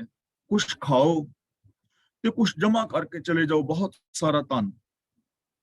ਜੇ ਮੁੜ ਕੇ ਆਉਣਾ ਹੋਵੇ, ਮੁੜ ਕੇ ਫਿਰ ਆ ਜਾਣਾ ਹੋਵੇ ਬੰਦੇ ਨੇ ਕਿਤੋਂ, ਤੇ ਫਿਰ ਤੇ ਬੰਦਾ ਜਮਾ ਵੀ ਕਰਦਾ ਕਿ ਮੈਂ ਦੁਬਾਰਾ ਆ ਹੀ ਜਾਣਾ, 5-7 ਸਾਲ ਬਾਅਦ, 10 ਸਾਲ ਬਾਅਦ ਆ ਜਾਣਾ, ਉਹਨਾਂ ਚਿਰ ਮੇਰਾ ਬੈਂਕ ਦੇ ਵਿੱਚ ਪਿਆ ਰਹੇਗਾ ਸਾਰਾ ਕੁਝ, ਪ੍ਰੋਪਰਟੀ ਹੁਣ ਵਾਪਸ ਵੀ ਨਹੀਂ ਆਉਣਾ ਕਿਸੇ ਨੇ, ਤੇ ਨਾਲ ਵੀ ਕੁਝ ਨਹੀਂ ਜਾਣਾ। ਤਾਂ ਫਿਰ 4 ਦਿਨ ਦੀ ਜ਼ਿੰਦਗੀ ਵਾਸਤੇ ਠੱਗੀ, ਝੂਠ, ਫਰੇਬ ਕਿਉਂ ਕੀਤਾ ਜਾਏ? ਸਾਨੂੰ ਇਸ ਪੰਕਤੀ ਦੇ ਪਿੱਛੇ ਇਹ ਸੰਦੇਸ਼ ਦਿੱਤਾ ਜਾ ਰਿਹਾ ਹੈ, ਦੁਨੀਆ ਦੇ ਹਰ ਮਨੁੱਖ ਨੂੰ ਇਹ ਉਪਦੇਸ਼ ਦਿੱਤਾ ਜਾ ਰਿਹਾ ਹੈ ਕਿ ਆਖਿਰ ਇਸ ਜੀਵਨ ਨੇ ਖਤਮ ਹੋ ਜਾਣਾ ਹੈ, ਸਰੀਰ ਨੇ ਇੱਥੇ ਹੀ ਪੈ ਰਹਿ ਜਾਣਾ ਹੈ। ਇਸ ਲਈ 4 ਦਿਨ ਦੀ ਜ਼ਿੰਦਗੀ ਵਾਸਤੇ ਝੂਠ, ਫਰੇਬ, ਠੱਗੀਆਂ ਨਾ ਮਾਰੋ, ਸੱਚੀ ਜ਼ਿੰਦਗੀ ਜੀਵੋ, ਪਿਆਰ ਮੁਹੱਬਤ ਦੇ ਨਾਲ ਜੀਵੋ। ਕਾਇਆ ਮਿੱਟੀ ਅੰਧ ਹੈ, ਪੌਣੇ ਪੁੱਛੋ ਜਾਏ। ਪੌਣੇ ਦਾ ਮਤਲਬ ਇੱਥੇ ਹੈ ਮਨ, ਕਿ ਜੋ ਕਾਇਆ ਹੈ, ਸਰੀਰ ਹੈ, ਇਹ ਤੇ ਗਿਆਨਹੀਨ ਮਿੱਟੀ ਹੈ। ਸਰੀਰ ਨੂੰ ਤਾਂ ਕੁਝ ਪਤਾ ਨਹੀਂ ਹੈ ਨਾ। ਸਰੀਰ ਦੇ ਅੰਦਰ ਬੋਲਣ ਵਾਲਾ ਤਾਂ ਮਨ ਹੈ, ਦਿਮਾਗ ਹੈ, ਸਿਸਟਮ ਹੈ, ਜਿਸ ਤਰ੍ਹਾਂ ਹੀ ਬੰਦਾ ਸਾਰਾ ਕੁਝ ਬੋਲ ਰਿਹਾ ਹੈ, ਔਰ ਇਹ ਸਾਰਾ ਕੁਝ ਮਨ ਕਰ ਰਿਹਾ ਹੈ ਨਾ। ਸਾਡਾ ਮਨ ਹੀ ਕਰਦਾ ਹੈ ਝੂਠ ਬੋਲਣ ਲਈ, ਮਨ ਹੀ ਕਰਦਾ ਹੈ ਸੱਚ ਬੋਲਣ ਲਈ, ਮਨ ਹੀ ਸਾਨੂੰ ਪ੍ਰੇਮ ਵਾਲੇ ਪਾਸੇ ਪਿਆਰਦਾ ਹੈ, ਪ੍ਰੇਰਦਾ ਹੈ, ਮਨ ਹੀ ਸਾਨੂੰ ਈਰਖਾ ਦਵੇਸ਼ ਵਾਸਤੇ ਪ੍ਰੇਰਦਾ ਹੈ। ਤਾਂ ਮਨ ਤੋਂ ਪੁੱਛੋ। ਕਾਇਆ ਮਿੱਟੀ ਅੰਧ ਹੈ, ਇਹ ਜੋ ਕਾਇਆ ਪਈ ਹੈ ਤੇ ਅੰਨੀ ਹੈ, ਮਿੱਟੀ ਹੈ, ਅਗਿਆਨੀ ਮਿੱਟੀ ਹੈ। ਮਨ ਤੋਂ ਪੁੱਛੋ, ਆਪਣੇ ਮਨ ਤੋਂ ਪੁੱਛੋ ਕਿ ਇਹ ਕੈਸੀ ਪ੍ਰੀਤ ਹੈ। ਤਾਂ ਗੁਰੂ ਜੀ ਕਹਿੰਦੇ ਨੇ ਵੀ ਹੁਣ ਪੁੱਛਿਆ ਜਾਏ ਮਨ ਤੋਂ ਵੀ ਠੱਗੀਆਂ ਠੋਰੀਆਂ ਕਿਉਂ? ਤਾਂ ਕੋ ਜਵਾਬ ਕੀ ਮਿਲੇਗਾ? ਹੋਂ ਤਾਂ ਮਾਇਆ ਮੋਹਿਆ, ਫਿਰ ਆਵਾਂ ਜਾਏ, ਕਿ ਮੈਂ ਤਾਂ ਮਾਇਆ ਦਾ ਮੋਇਆ ਹੋਇਆ ਹਾਂ। ਮੋਇਆ ਹੋਇਆ ਦਾ ਮਤਲਬ ਖਚਿਤ ਹਾਂ। ਇਸ ਕਰਕੇ ਫਿਰ ਆਵਾਂ ਜਾਏ ਦਾ ਮਤਲਬ, ਆਉਣਾ ਜਾਣਾ ਦਾ ਮਤਲਬ ਭਟਕ ਰਿਹਾ ਹਾਂ, ਮੈਂ ਭਟਕਣਾ ਦੇ ਅੰਦਰ ਪਿਆ ਹੋਇਆ ਹਾਂ, ਮੈਂ ਮਾਇਆ ਦਾ ਮੋਇਆ ਹੋਇਆ। ਤਾਂ ਇੱਥੇ ਗੁਰੂ ਪਾਤਸ਼ਾਹ ਜੀ ਸਮਝਾ ਰਹੇ ਨੇ ਕਿ ਮਨ ਜਿਹੜਾ ਹੈ ਮਾਇਆ ਦਾ ਮੋਇਆ ਹੋਇਆ ਹੈ। ਤੇ ਮਾਇਆ ਕੀ ਹੈ? ਇਹ ਚੀਜ਼ ਨੂੰ ਅਸੀਂ ਚੰਗੀ ਤਰ੍ਹਾਂ ਸਮਝਦੇ ਹਾਂ। ਉਹ ਬਿਰਤੀ, ਉਹ ਸੋਚ ਜੋ ਸਾਡੇ ਅੰਦਰ ਸੈਲਫਿਸ਼ਨੈਸ ਪੈਦਾ ਕਰਦੀ ਹੈ, ਉਹ ਸੋਚ ਜੋ ਸਾਡੇ ਅੰਦਰ ਮੇਰ ਤੇਰ ਦੇ ਵਿਤਕਰੇ ਪੈਦਾ ਕਰਦੀ ਹੈ, ਉਹ ਸੋਚ ਜੋ ਸਾਨੂੰ ਇੱਕ ਦੂਜੇ ਨਾਲ ਰੱਬ ਵਰਗਾ ਪਿਆਰ ਸਤਿਕਾਰ ਨਹੀਂ ਕਰਨ ਦਿੰਦੀ। ਮਨ ਉਸ ਸੋਚ ਦਾ ਮੋਇਆ ਹੋਇਆ ਹੈ, ਤੇ ਇਸ ਸੋਚ ਕਰਕੇ ਮਨ ਭਟਕ ਰਿਹਾ ਹੈ। ਇਸ ਸੋਚ ਕਰਕੇ ਮਨ ਕੂੜ, ਠੱਗੀਆਂ, ਠੋਰੀਆਂ ਵਾਸਤੇ ਪ੍ਰੇਰੀ ਜਾਂਦਾ ਹੈ। ਜੇ ਹੁਣ ਇਹ ਸੋਚ ਅੰਦਰੋਂ ਖਤਮ ਹੋ ਜਾਏ ਤਾਂ ਫਿਰ ਮਨ ਦੀ ਭਟਕਣਾ ਵੀ ਖਤਮ ਹੋ ਸਕਦੀ ਹੈ। ਜ਼ਿੰਦਗੀ ਦੇ ਅੰਦਰੋਂ ਠੱਗੀਆਂ, ਠੋਰੀਆਂ, ਬੇਈਮਾਨੀਆਂ ਵੀ ਖਤਮ ਹੋ ਸਕਦੀਆਂ ਨੇ। ਹੋਂ ਤਾਂ ਮਾਇਆ ਮੋਹਿਆ, ਫਿਰ ਆਵਾਂ ਜਾਏ। ਮਨ ਕਹਿੰਦਾ ਹੈ ਮੈਂ ਮਾਇਆ ਦਾ ਮੋਹਿਆ ਹੋਇਆ ਹਾਂ, ਇਸ ਕਰਕੇ ਭਟਕਣਾ ਦੇ ਵਿੱਚ ਹਾਂ। ਤੇ ਕਿਉਂ ਹੈ ਭਟਕਣਾ ਦੇ ਵਿੱਚ? ਸੱਚ ਦੇ ਵਿੱਚ ਕਿਉਂ ਨਹੀਂ ਸਮਾਇਆ? ਉਹਦਾ ਰੀਜ਼ਨ ਦੱਸ ਰਹੇ ਨੇ ਨਾਨਕ, ਹੁਕਮ ਨਾ ਜਾਤੋ ਖਸਮ ਕਾ, ਜੇ ਰਹਾਂ ਸੱਚ ਸਮਾਏ। ਰਹਾਂ ਦਾ ਮਤਲਬ ਮੈਂ ਰਹਾਂ, ਬਿੰਦੀ ਲਗਾ ਕੇ ਪੜਨਾ ਹੈ, ਰਹਾਂ ਫਸਟ ਪਰਸਨ ਦੀ ਗੱਲ ਹੈ। ਮੈਂ ਖਸਮ ਦਾ ਹੁਕਮ ਨਹੀਂ ਪਛਾਣਿਆ। ਹੁਕਮ ਨਾ ਜਾਤੋ ਖਸਮ ਕਾ, ਮਨ ਕਹਿ ਰਿਹਾ ਹੈ ਕਿ ਮੈਂ ਰੱਬ ਦਾ ਹੁਕਮ ਨਹੀਂ ਪਛਾਣਿਆ। ਜੇ ਰਹਾਂ ਸੱਚ ਸਮਾਏ, ਜਿਸ ਕਰਕੇ ਮੈਂ ਸੱਚ ਦੇ ਅੰਦਰ ਸਮਾਇਆ ਰਹਾ, ਜਿਸ ਕਰਕੇ ਮੈਂ ਸੱਚ ਦੇ ਵਿੱਚ ਟਿਕਿਆ ਰਹਾ, ਮੈਂ ਰੱਬੀ ਹੁਕਮ ਨੂੰ ਨਹੀਂ ਪਛਾਣਿਆ, ਰੱਬੀ ਹੁਕਮ ਨੂੰ ਫੋਲੋ ਨਹੀਂ ਕੀਤਾ। ਇਹ ਕਾਰਨ ਹੈ। ਤਾਂ ਗੁਰੂ ਪਾਤਸ਼ਾਹ ਜੀ ਇਸ ਸ਼ਲੋਕ ਵਿੱਚ ਸਾਨੂੰ ਸਮਝਾ ਰਹੇ ਨੇ ਕਿ ਜੋ ਸਾਡਾ ਜੀਵਨ ਹੈ ਇਹ ਸੀਮਤ ਹੈ। ਹਰ ਇਨਸਾਨ ਦੀ ਇੱਕ ਦਿਨ ਮੌਤ ਹੋਣੀ ਹੈ। ਤਾਂ 4 ਦਿਨ ਦੀ ਜ਼ਿੰਦਗੀ ਵਾਸਤੇ ਇਹ ਸਰੀਰ ਦੀ ਪਾਲਣਾ ਪੋਸ਼ਣਾ ਠੱਗੀਆਂ ਠੋਰੀਆਂ ਦੇ ਨਾਲ ਨਹੀਂ ਕਰਨੀ ਚਾਹੀਦੀ, ਆਪਣੀ ਸੱਚ ਦੀ ਕਿਰਤ ਕਮਾਈ ਦੇ ਨਾਲ ਸਰੀਰ ਨੂੰ ਪਾਲਣਾ ਚਾਹੀਦਾ ਹੈ। ਨਾਨਕ ਸੋ ਪ੍ਰਭ ਸਿਮਰਿਐ ਤਿਸ ਦੇਹੀ ਕੋ ਪਾਲ, ਯਾਨੀ ਸੱਚ ਨੂੰ ਬੇਸ ਬਣਾ ਕੇ ਆਪਣੀ ਕਿਰਤ ਜਿਹੜੀ ਕਰਨੀ ਚਾਹੀਦੀ ਹੈ। ਮਨ ਰਾਹੀਂ ਪ੍ਰਭੂ ਦੇ ਹੁਕਮ ਨੂੰ ਮੰਨਣਾ ਚਾਹੀਦਾ ਹੈ। ਜਦੋਂ ਮਨ ਰੱਬੀ ਹੁਕਮ ਨੂੰ ਨਹੀਂ ਮੰਨਦਾ, ਇਹ ਮਾਇਆ ਵਾਲੀ ਸੋਚ ਦੇ ਅੰਦਰ ਗ੍ਰਸਤ ਹੋ ਜਾਂਦਾ ਹੈ, ਫਿਰ ਇਹ ਮਨ ਭਟਕਣਾ ਦੇ ਵਿੱਚ ਪੈਂਦਾ ਹੈ, ਜੀਵਨ ਦੇ ਅਸਲ ਰਾਹ ਤੋਂ ਥਿੜਕ ਜਾਂਦਾ ਹੈ, ਔਰ ਇਹ ਸੱਚ ਨੂੰ ਛੱਡ ਕੇ ਝੂਠ ਦੇ ਅੰਦਰ ਖਚਤ ਹੋ ਕੇ ਤੇ ਇਹ ਜੀਵਨ ਨੂੰ ਉਲਝਾ ਦਿੰਦਾ ਹੈ। ਮਹਿਲਾ ਤੀਜਾ, ਏਕੋ ਨਿਹਚਲ ਨਾਮ ਧਨ, ਹੋਰ ਧਨ ਆਵੇ ਜਾਏ। ਨਿਹਚਲ ਦਾ ਮਤਲਬ ਸਦਾ ਕਾਇਮ ਰਹਿਣ ਵਾਲਾ, ਸਦਾ ਕਾਇਮ ਰਹਿਣ ਵਾਲਾ ਜੋ ਪ੍ਰਭੂ ਦਾ ਸਿਫਤ ਸਲਾਹ ਹੀ ਹੈ। ਨਾਮ ਧਨ ਦਾ ਮਤਲਬ ਸਿਫਤ ਸਲਾਹ, ਜੋ ਰੱਬੀ ਗੁਣ ਨੇ, ਜੋ ਸੱਚ ਹੈ, ਰੱਬੀ ਹੁਕਮ ਹੈ, ਇਹੋ ਹੀ ਇੱਕ ਸੱਚਾ ਧਨ ਹੈ ਜੋ ਸਦਾ ਰਹਿਣ ਵਾਲਾ ਹੈ। ਰੱਬੀ ਹੁਕਮ ਸਦਾ ਹੈ, ਇਹ ਸਿਸਟਮ ਨੇ ਕਦੇ ਖਤਮ ਨਹੀਂ ਹੋਣਾ। ਹਰ ਚੀਜ਼ ਰਜਾ ਦੇ ਵਿੱਚ ਹੈ। ਜਦੋਂ ਤੋਂ ਇਸ ਸੰਸਾਰ ਹੋਂਦ ਵਿੱਚ ਆਇਆ ਹੈ, ਉਦੋਂ ਤੋਂ ਹਰ ਚੀਜ਼ ਰਜਾ ਵਿੱਚ ਹੈ, ਭਾਣੇ ਵਿੱਚ ਹੈ, ਹੁਕਮ ਵਿੱਚ ਹੈ, ਹੁਕਮ ਵਿੱਚ ਹੀ ਹੈ, ਹੁਕਮ ਵਿੱਚ ਹੀ ਰਹੇਗੀ। ਇਹ ਨਿਹਚਲ ਹੈ। ਤੇ ਜੋ ਹੁਕਮ ਦੇ ਅੰਦਰ ਰਹਿ ਕੇ ਕਰਮ ਕੀਤੇ ਜਾਣਗੇ, ਉਹਨਾਂ ਕਰਮਾਂ ਰਾਹੀਂ ਪੈਦਾ ਹੋਇਆ ਸੁਖ ਵੀ ਨਿਹਚਲ ਹੋਏਗਾ। ਹੋਰ ਧਨ ਆਵੇ ਜਾਏ, ਹੋਰ ਜੋ ਧਨ ਹੈ, ਹੁਕਮ ਤੋਂ ਬਾਹਰ ਜੋ ਕੰਮ ਕਰਨੇ ਨੇ, ਉਹ ਆਉਣ ਜਾਣ ਵਾਲਾ ਹੈ। ਭਾਵ ਕਿ ਉਹ ਕਦੇ ਆਇਆ ਤੇ ਕਦੇ ਚਲਿਆ ਗਿਆ, ਉਹਦੇ ਰਾਹੀਂ ਸਾਨੂੰ ਸदैਵੀ ਸੁਖ ਨਹੀਂ ਮਿਲਣਗੇ। ਝੂਠ ਬੋਲ ਲੋ, ਝੂਠ ਬੋਲ ਕੇ ਥੋੜਾ ਜਿਹਾ ਚਿਰ ਹੋ ਸਕਦਾ ਤੁਹਾਨੂੰ ਸ਼ਾਂਤੀ ਮਿਲ ਜਾਏ, ਖੁਸ਼ੀ ਮਿਲ ਜਾਏ, ਹੋ ਸਕਦਾ ਕਿਸੇ ਨੂੰ ਮਿਲੇ, ਲੇਕਿਨ ਝੂਠ ਵਾਲੀ ਖੁਸ਼ੀ ਸदैਵੀ ਨਹੀਂ ਹੈ। ਆਖਿਰ ਉਸ ਝੂਠ ਦਾ ਪਰਦਾ ਫਾਸ਼ ਹੋਣਾ ਹੈ ਤੇ ਉਹ ਝੂਠ ਦੀ ਖੁਸ਼ੀ ਨੇ ਖਤਮ ਹੋ ਜਾਣਾ। ਲੱਭ ਲੋਭ ਕਰਕੇ ਧਨ ਅਸੀਂ ਲੈ ਆਵਾਂਗੇ, ਪਲ ਭਰ ਦੀ ਸਾਨੂੰ ਖੁਸ਼ੀ ਮਿਲ ਸਕਦੀ ਹੈ ਕਿ ਸਾਡੇ ਕੋਲ ਇੰਨਾ ਸਾਰਾ ਪੈਸਾ ਆ ਗਿਆ ਹੈ, ਪਰ ਆਖਿਰ ਜ਼ਿੰਦਗੀ ਦੇ ਅੰਦਰ ਉਹ ਪਛਤਾਵਾ ਕਰਦਾ ਹੈ। ਜਦੋਂ ਅਸੀਂ ਕਿਸੇ ਦੀ ਠੱਗੀ ਠੋਰੀ ਮਾਰਦੇ ਹਾਂ, ਫਿਰ ਉਹਦਾ ਪਤਾ ਲੱਗਦਾ ਹੈ, ਤਾਂ ਫਿਰ ਸਾਨੂੰ ਨਮੋਸ਼ੀ ਦਾ ਮੂੰਹ ਤਾਂ ਵੇਖਣਾ ਪੈਂਦਾ ਹੈ ਨਾ। ਤਾਂ ਗੁਰੂ ਪਾਤਸ਼ਾਹ ਜੀ ਕਹਿੰਦੇ ਨੇ, ਜੇ ਸदैਵੀ ਸੁਖ ਚਾਹੁੰਦੇ ਹਾਂ ਤਾਂ ਸदैਵੀ ਸੁਖ ਕੇਵਲ ਰੱਬੀ ਗੁਣਾਂ ਦੇ ਵਿੱਚ ਹੈ। ਬਾਕੀ ਜੋ ਅਵਗੁਣ ਨੇ, ਉਹ ਭਟਕਣਾ ਪੈਦਾ ਕਰਨ ਵਾਲੇ ਨੇ, ਉਹ ਕਦੇ ਵੀ ਸਥਿਰ ਸੁਖ ਸਾਨੂੰ ਨਹੀਂ ਦੇ ਸਕਦੇ। ਇਸ ਧਨ ਕੋ ਤਸਕਰ ਜੋ ਨਾ ਸਕਈ, ਨਾ ਉਹ ਚੱਕਾ ਲੈ ਜਾਏ। ਤਸਕਰ ਦਾ ਮਤਲਬ ਹੁੰਦਾ ਹੈ ਚੋਰ, ਤੇ ਉਚੱਕਾ ਦਾ ਮਤਲਬ ਹੁੰਦਾ ਹੈ ਠੱਗ। ਉਚੱਕਾ ਦਾ ਮਤਲਬ ਹੁੰਦਾ ਹੈ ਗੰਢ ਕੱਪ ਵੀ ਜਿਹਨੂੰ ਕਹਿ ਦਿੰਦੇ ਨੇ, ਜੇਬ ਕੱਟ ਲਈ, ਠੱਗੀ ਮਾਰ ਲਈ, ਠੱਗ ਨੂੰ ਕਹਿੰਦੇ ਨੇ ਉਚੱਕਾ। ਤਾਂ ਇਸ ਧਨ ਵੱਲ ਕੋਈ ਚੋਰ ਅੱਖ ਚੁੱਕ ਕੇ ਨਹੀਂ ਵੇਖ ਸਕਦਾ, ਔਰ ਇਸ ਧਨ ਨੂੰ ਕੋਈ ਠੱਗ ਵੀ ਨਹੀਂ ਠੱਗ ਸਕਦਾ। ਕਿਹੜੇ ਧਨ ਨੂੰ? ਸੱਚ, ਦਇਆ, ਪਿਆਰ, ਮੁਹੱਬਤ, ਜੋ ਸੱਚ ਹੈ, ਰੱਬੀ ਗੁਣ ਨੇ, ਇਹਨਾਂ ਨੂੰ ਕੋਈ ਚੋਰ ਵੇਖ ਵੀ ਨਹੀਂ ਸਕਦਾ। ਦੇਖੋ, ਚੋਰ ਸਾਡੇ ਪੈਸੇ ਚੁਰਾ ਸਕਦੇ ਨੇ, ਸੋਨਾ ਚੁਰਾ ਸਕਦੇ ਨੇ, ਮੋਟਰਸਾਈਕਲ, ਕਾਰ, ਸਕੂਟਰ ਤੁਹਾਡੀ ਚੋਰੀ ਹੋ ਸਕਦੀ ਹੈ, ਪਰ ਤੁਹਾਡੇ ਅੰਦਰ ਜੋ ਸੱਚ ਹੈ, ਦਇਆ ਹੈ, ਉਹਨੂੰ ਕੋਈ ਚੁਰਾ ਸਕਦਾ ਹੈ? ਉਹਨੂੰ ਨਹੀਂ ਚੁਰਾ ਸਕਦਾ। ਚੋਰ ਉਦੋਂ ਚੋਰੀ ਕਰਦਾ ਹੈ ਜਦੋਂ ਮਾਲਕ ਹਾਜ਼ਰ ਨਾ ਹੋਵੇ, ਤੇ ਠੱਗ ਤੁਹਾਡੇ ਸਾਹਮਣੇ ਠੱਗਦਾ ਹੈ। ਠੱਗ ਜਿਹੜਾ ਹੈ, ਡਾਕੂ ਔਰ ਚੋਰ ਦੋਵਾਂ ਦੇ ਨਾਲੋਂ ਜ਼ਿਆਦਾ ਖਤਰਨਾਕ ਹੈ। ਚੋਰ ਤੋਂ ਅਸੀਂ ਰਾਖੀ ਕਰ ਸਕਦੇ ਹਾਂ, ਚੋਰ ਤੋਂ ਰਾਖੀ ਕਰ ਸਕਦੇ ਹਾਂ। ਡਾਕੂ ਤੋਂ ਵੀ ਹੋ ਸਕਦਾ ਹੈ ਕੋਈ ਬਚ ਜਾਏ। ਜਿਹੜਾ ਡਾਕੂ ਆਇਆ ਹੈ, ਜੇ ਉਹਦੇ ਨਾਲੋਂ ਤਗੜੇ ਅਗਲੇ ਕੋਲ ਹਥਿਆਰ ਹੋਣ, ਤੇ ਕਈ ਵਾਰ ਡਾਕੂਆਂ ਨੂੰ ਅਗਲੇ ਮਾਰ ਦਿੰਦੇ ਨੇ ਜਾਂ ਫੜ ਲੈਂਦੇ ਨੇ। ਪਰ ਜਿਹੜਾ ਠੱਗ ਹੈ, ਉਹ ਬਹੁਤ ਖਤਰਨਾਕ ਹੈ। ਠੱਗ ਤੁਹਾਡੇ ਵਰਗਾ ਬਣ ਕੇ ਆਉਂਦਾ ਹੈ, ਤੁਹਾਡੇ ਵਰਗਾ ਰੂਪ ਧਾਰਨ ਕਰਦਾ ਹੈ, ਮਿੱਠੀਆਂ ਮਿੱਠੀਆਂ ਗੱਲਾਂ ਕਰਦਾ ਹੈ, ਤੁਹਾਡੇ ਭਲੇ ਦੀ ਗੱਲ ਕਰਦਾ ਹੈ, ਔਰ ਫਿਰ ਉਹ ਠੱਗਦਾ ਹੈ ਕਿ ਤੁਹਾਡਾ ਪੈਸਾ ਦੁੱਗਣਾ ਕਰ ਦਿਆਂਗੇ, ਤੁਸੀਂ ਇਹ ਕੰਮ ਕਰੋਗੇ ਤੁਹਾਨੂੰ ਇਹ ਫਲ ਮਿਲੇਗਾ। ਉਹਨੇ ਕੱਪੜੇ ਵੀ ਧਾਰਮਿਕ ਪਾਏ ਹੁੰਦੇ ਨੇ, ਇਸ ਲਈ ਉਹ ਜ਼ਿਆਦਾ ਖਤਰਨਾਕ ਹੈ। ਭਗਤ ਕਬੀਰ ਜੀ ਨੇ ਐਸੇ ਲੋਕਾਂ ਨੂੰ ਠੱਗ ਕਿਹਾ ਹੈ, ਜਿਨ੍ਹਾਂ ਨੇ ਧਾਰਮਿਕ ਬਾਣੇ ਪਾਏ ਨੇ, ਲੇਕਿਨ ਜ਼ਿੰਦਗੀ ਸੋਚ ਉਹਨਾਂ ਦੀ ਧਰਮ ਵਾਲੀ ਨਹੀਂ ਹੈ। ਗੱਲ ਸਾਢੇ ਤੈ ਤੈ ਧੋਤੀਆਂ, ਤੇਹਰੇ ਪਾਇਨ ਠੱਗ, ਤੇਹਰੇ ਪਾਇਨ ਤੱਗ, ਗਲੀ ਜਿਨ੍ਹਾਂ ਜਪ ਮਾਲੀਆਂ, ਲੋਟੇ ਹੱਥ ਨਿਬੱਗ, ਕੋਈ ਹਰ ਕੇ ਸੰਤ ਨਾ ਆਖੀਆਂ, ਬਨਾਰਸ ਕੇ ਠੱਗ। ਇਹ ਬਨਾਰਸੀ ਠੱਗ ਨੇ, ਕਿਉਂਕਿ ਪੁਸ਼ਾਕਾਂ ਧਾਰਮਿਕ ਪਾਇਆ ਹੈ, ਕੱਪੜੇ ਧਾਰਮਿਕ ਪਾਏ ਨੇ, ਚੋਲਾ ਪਾਇਆ ਹੈ, ਖੜਾਵਾਂ ਪਾਈਆਂ ਨੇ, ਗੋਲ ਦਸਤਾਰ ਬੰਨੀ ਹੈ, ਮਾਲਾ ਹੱਥ ਵਿੱਚ ਵੀ ਫੜੀ ਹੈ, ਮਾਲਾ ਗਲ ਵਿੱਚ ਵੀ ਪਾਈ ਹੈ, ਮਿੱਠੀਆਂ ਮਿੱਠੀਆਂ ਗੱਲਾਂ ਵੀ ਕਰ ਰਹੇ ਨੇ, ਲੇਕਿਨ ਨਰਕ ਸੁਰਗ ਦੇ ਝਮੇਲੇ ਪਾ ਕੇ ਲੁੱਟ ਰਹੇ ਨੇ, ਜਪ ਤਪ ਦੇ ਫਲ ਦੱਸ ਕੇ ਲੁੱਟ ਰਹੇ ਨੇ, ਕਿਸਮਤ ਦੇ ਫਲ ਦੱਸ ਕੇ ਲੁੱਟ ਰਹੇ ਨੇ। ਤਾਂ ਗੁਰੂ ਜੀ ਕਹਿੰਦੇ ਨੇ ਕੋਈ ਇਹੋ ਜਿਹਾ ਠੱਗ ਜਿਹੜਾ ਹੈ ਨਾ, ਉਹ ਵੀ ਤੁਹਾਡੇ ਸੱਚ ਨੂੰ ਨਹੀਂ ਠੱਗ ਸਕਦਾ। ਕੋਈ ਚੋਰ ਤੁਹਾਡੇ ਉੱਚੇ ਆਚਰਨ ਨੂੰ ਚੁਰਾ ਨਹੀਂ ਸਕਦਾ। ਇਸ ਲਈ ਇਹ ਜਿਹੜਾ ਧਨ ਹੈ, ਇਹ ਹਮੇਸ਼ਾ ਤੁਹਾਡਾ ਸਾਥ ਦੇਵੇਗਾ। ਇਹ ਹਰ ਤਨ ਜੀਐ ਸੇਤੀ ਰਵ ਰਹਿਆ, ਜੀਐ ਨਾਲੇ ਜਾਏ।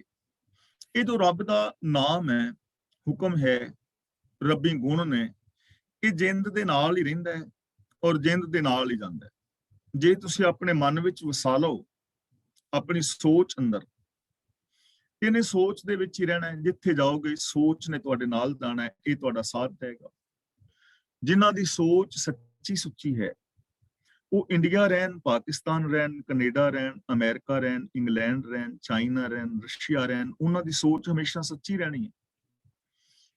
ਤੇ ਜਿਨ੍ਹਾਂ ਦੀ ਸੋਚ ਦੇ ਅੰਦਰ ਝੂਠ ਫਰੇਬ ਹੈ, ਉਹ ਕਿਸੇ ਵੀ ਦੇਸ਼ ਵਿੱਚ ਰਹਿਣ, ਉਹਨਾਂ ਨੇ ਉੱਥੇ ਝੂਠ ਫਰੇਬ ਹੀ ਬੋਲਣਾ, ਕਿਉਂਕਿ ਸੋਚ ਦੇ ਨਾਲ ਹੀ ਜਾਣੀ ਹੈ ਨਾ, ਜਿੱਥੇ ਵੀ ਜਾਓਗੇ ਨਾਲ ਜਾਏਗੀ। ਇਸ ਲਈ ਗੁਰੂ ਜੀ ਕਹਿੰਦੇ ਨੇ, ਜੇ ਇਸ ਸ਼ੁਭ ਗੁਣਾਂ ਨੂੰ, ਰੱਬੀ ਗੁਣਾਂ ਨੂੰ ਸੋਚ ਦੇ ਅੰਦਰ ਵਸਾ ਲਿਆ ਜਾਏ, ਤਾਂ ਫਿਰ ਇਹ ਸੋਚ ਦੇ ਨਾਲ ਇੱਕਮਿਕ ਹੋ ਜਾਂਦੇ ਨੇ ਔਰ ਸੋਚ ਦੇ ਨਾਲ ਹੀ, ਬੰਦੇ ਦੇ ਨਾਲ ਹੀ ਹਮੇਸ਼ਾ ਰਹਿੰਦੇ ਨੇ।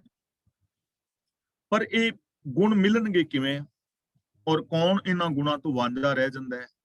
ਗੁਰੂ ਜੀ ਸਾਨੂੰ ਸਮਝਾ ਰਹੇ ਨੇ, ਪੂਰੇ ਗੁਰ ਤੇ ਪਾਈਐ। ਇਹ ਜੋ ਸ਼ੁਭ ਗੁਣ ਨੇ, ਐਸਾ ਅਮੁੱਲਕ ਜੀਵਨ ਹੈ, ਇਹ ਜੋ ਧਨ ਹੈ ਸ਼ੁਭ ਗੁਣਾਂ ਦਾ, ਪੂਰੇ ਗੁਰੂ ਤੋਂ ਮਿਲਦਾ ਹੈ। ਯਾਨੀ ਜੇ ਪੂਰੇ ਗੁਰੂ ਦੇ ਦੱਸੇ ਰਾਹਾਂ ਤੇ ਤੁਰੀਏ, ਤਾਂ ਫਿਰ ਸਾਨੂੰ ਇਹ ਗੁਣ ਮਿਲ ਜਾਂਦੇ ਨੇ, ਤਾਂ ਇਹ ਸਾਨੂੰ ਧਨ ਮਿਲ ਜਾਂਦਾ ਹੈ, ਤਾਂ ਸਾਨੂੰ ਐਸੀ ਜ਼ਿੰਦਗੀ ਮਿਲ ਜਾਂਦੀ ਹੈ। ਜੋ ਵੀ ਗੁਰੂ ਦੇ ਦੱਸੇ ਰਾਹ ਤੇ ਤੁਰੇਗਾ, ਉਹ ਐਸੀ ਜ਼ਿੰਦਗੀ ਪਾ ਸਕਦਾ ਹੈ। ਕੋਈ ਵੀ, ਕੋਈ ਇਸਤਰੀ ਪੁਰਸ਼, ਬੱਚੀ ਬੱਚਾ, ਜਵਾਨ, ਕਿਸੇ ਵੀ ਉਮਰ ਵਿੱਚ, ਕਿਸੇ ਵੀ ਟਾਈਮ ਤੇ, ਕਦੇ ਵੀ, ਜਦੋਂ ਵੀ ਉਹ ਚਾਹੇ, ਗੁਰਮਤ ਆਸ਼ੇ ਅਨੁਸਾਰ ਜ਼ਿੰਦਗੀ ਜੀਵੇ, ਤਾਂ ਇਹ ਧਨ ਮਿਲ ਸਕਦਾ ਹੈ। ਮਨਮੁਖ ਪੱਲੇ ਨਾ ਪਾਏ, ਪਰ ਜੋ ਆਪ ਹੁਦਰਾ ਹੈ, ਉਹਦੇ ਪੱਲੇ ਨਹੀਂ ਪੈਂਦਾ।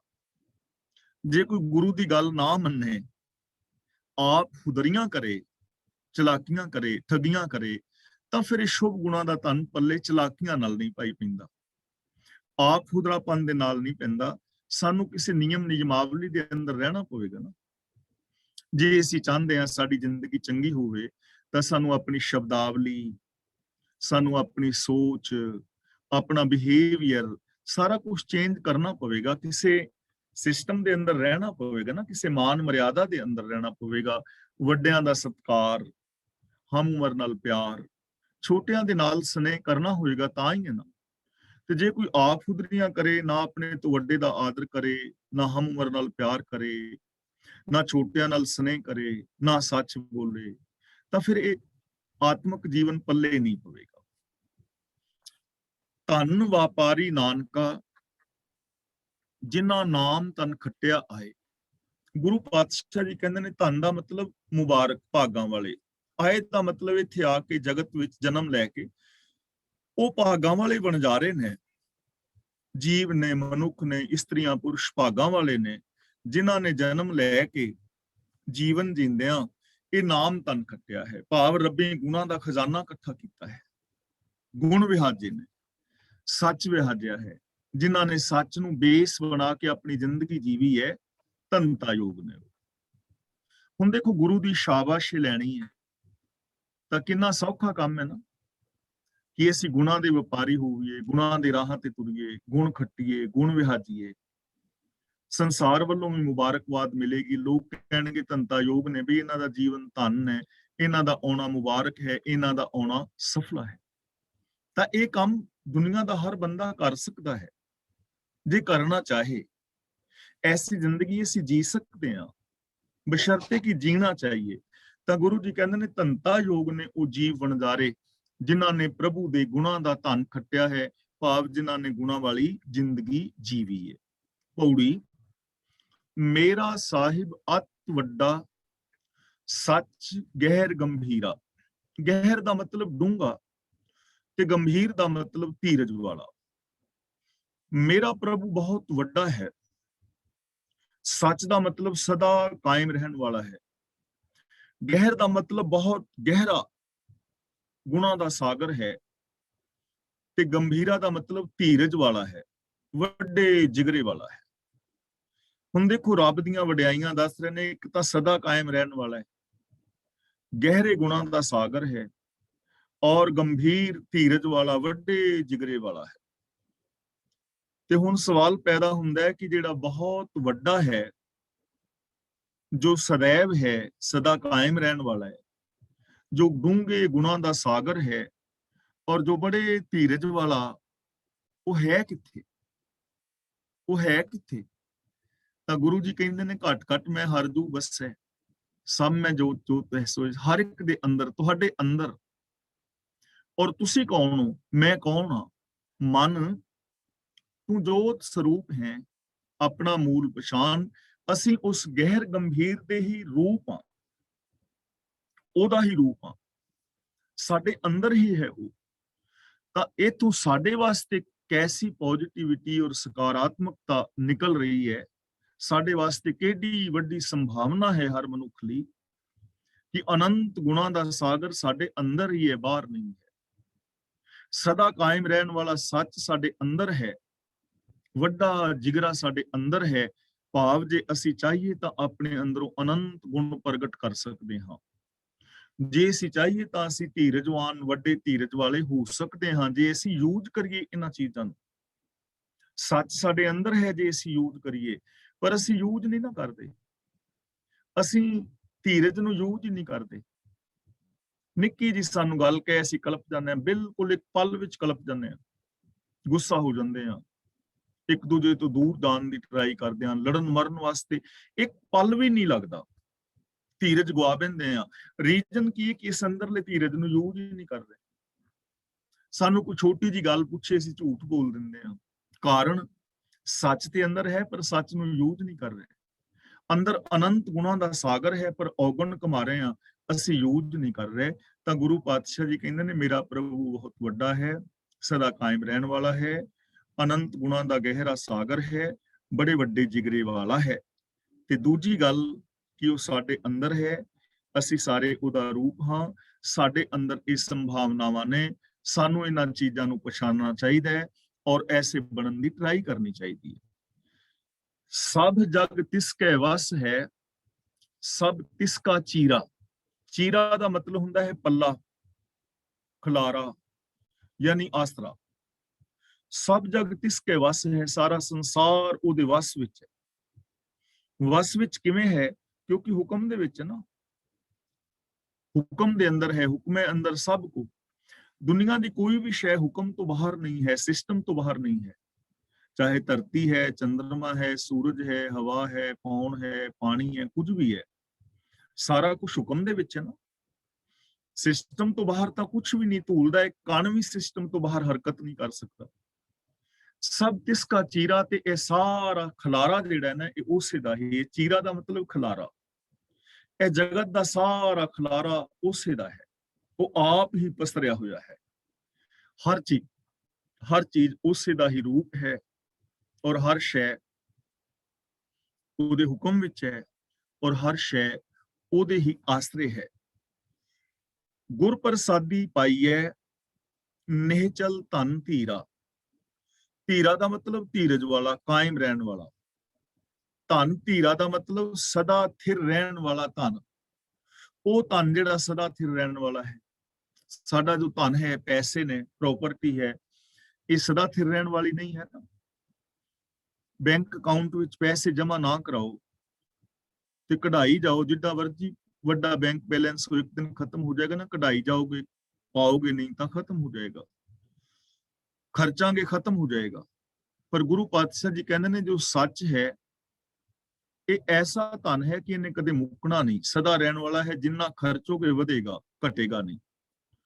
ਸ਼ੁਭ ਗੁਣ ਨੇ, ਦਇਆ ਹੈ, ਪਿਆਰ ਮੁਹੱਬਤ ਹੈ, ਇਹਨਾਂ ਗੁਣਾਂ ਨੂੰ ਜਿੰਨਾ ਵੀ ਖਰਚੋਗੇ ਨਾ, ਇਹ ਘਟਣਗੇ ਨਹੀਂ, ਇਹ ਹੋਰ ਵੱਧਦੇ ਚਲੇ ਜਾਣਗੇ।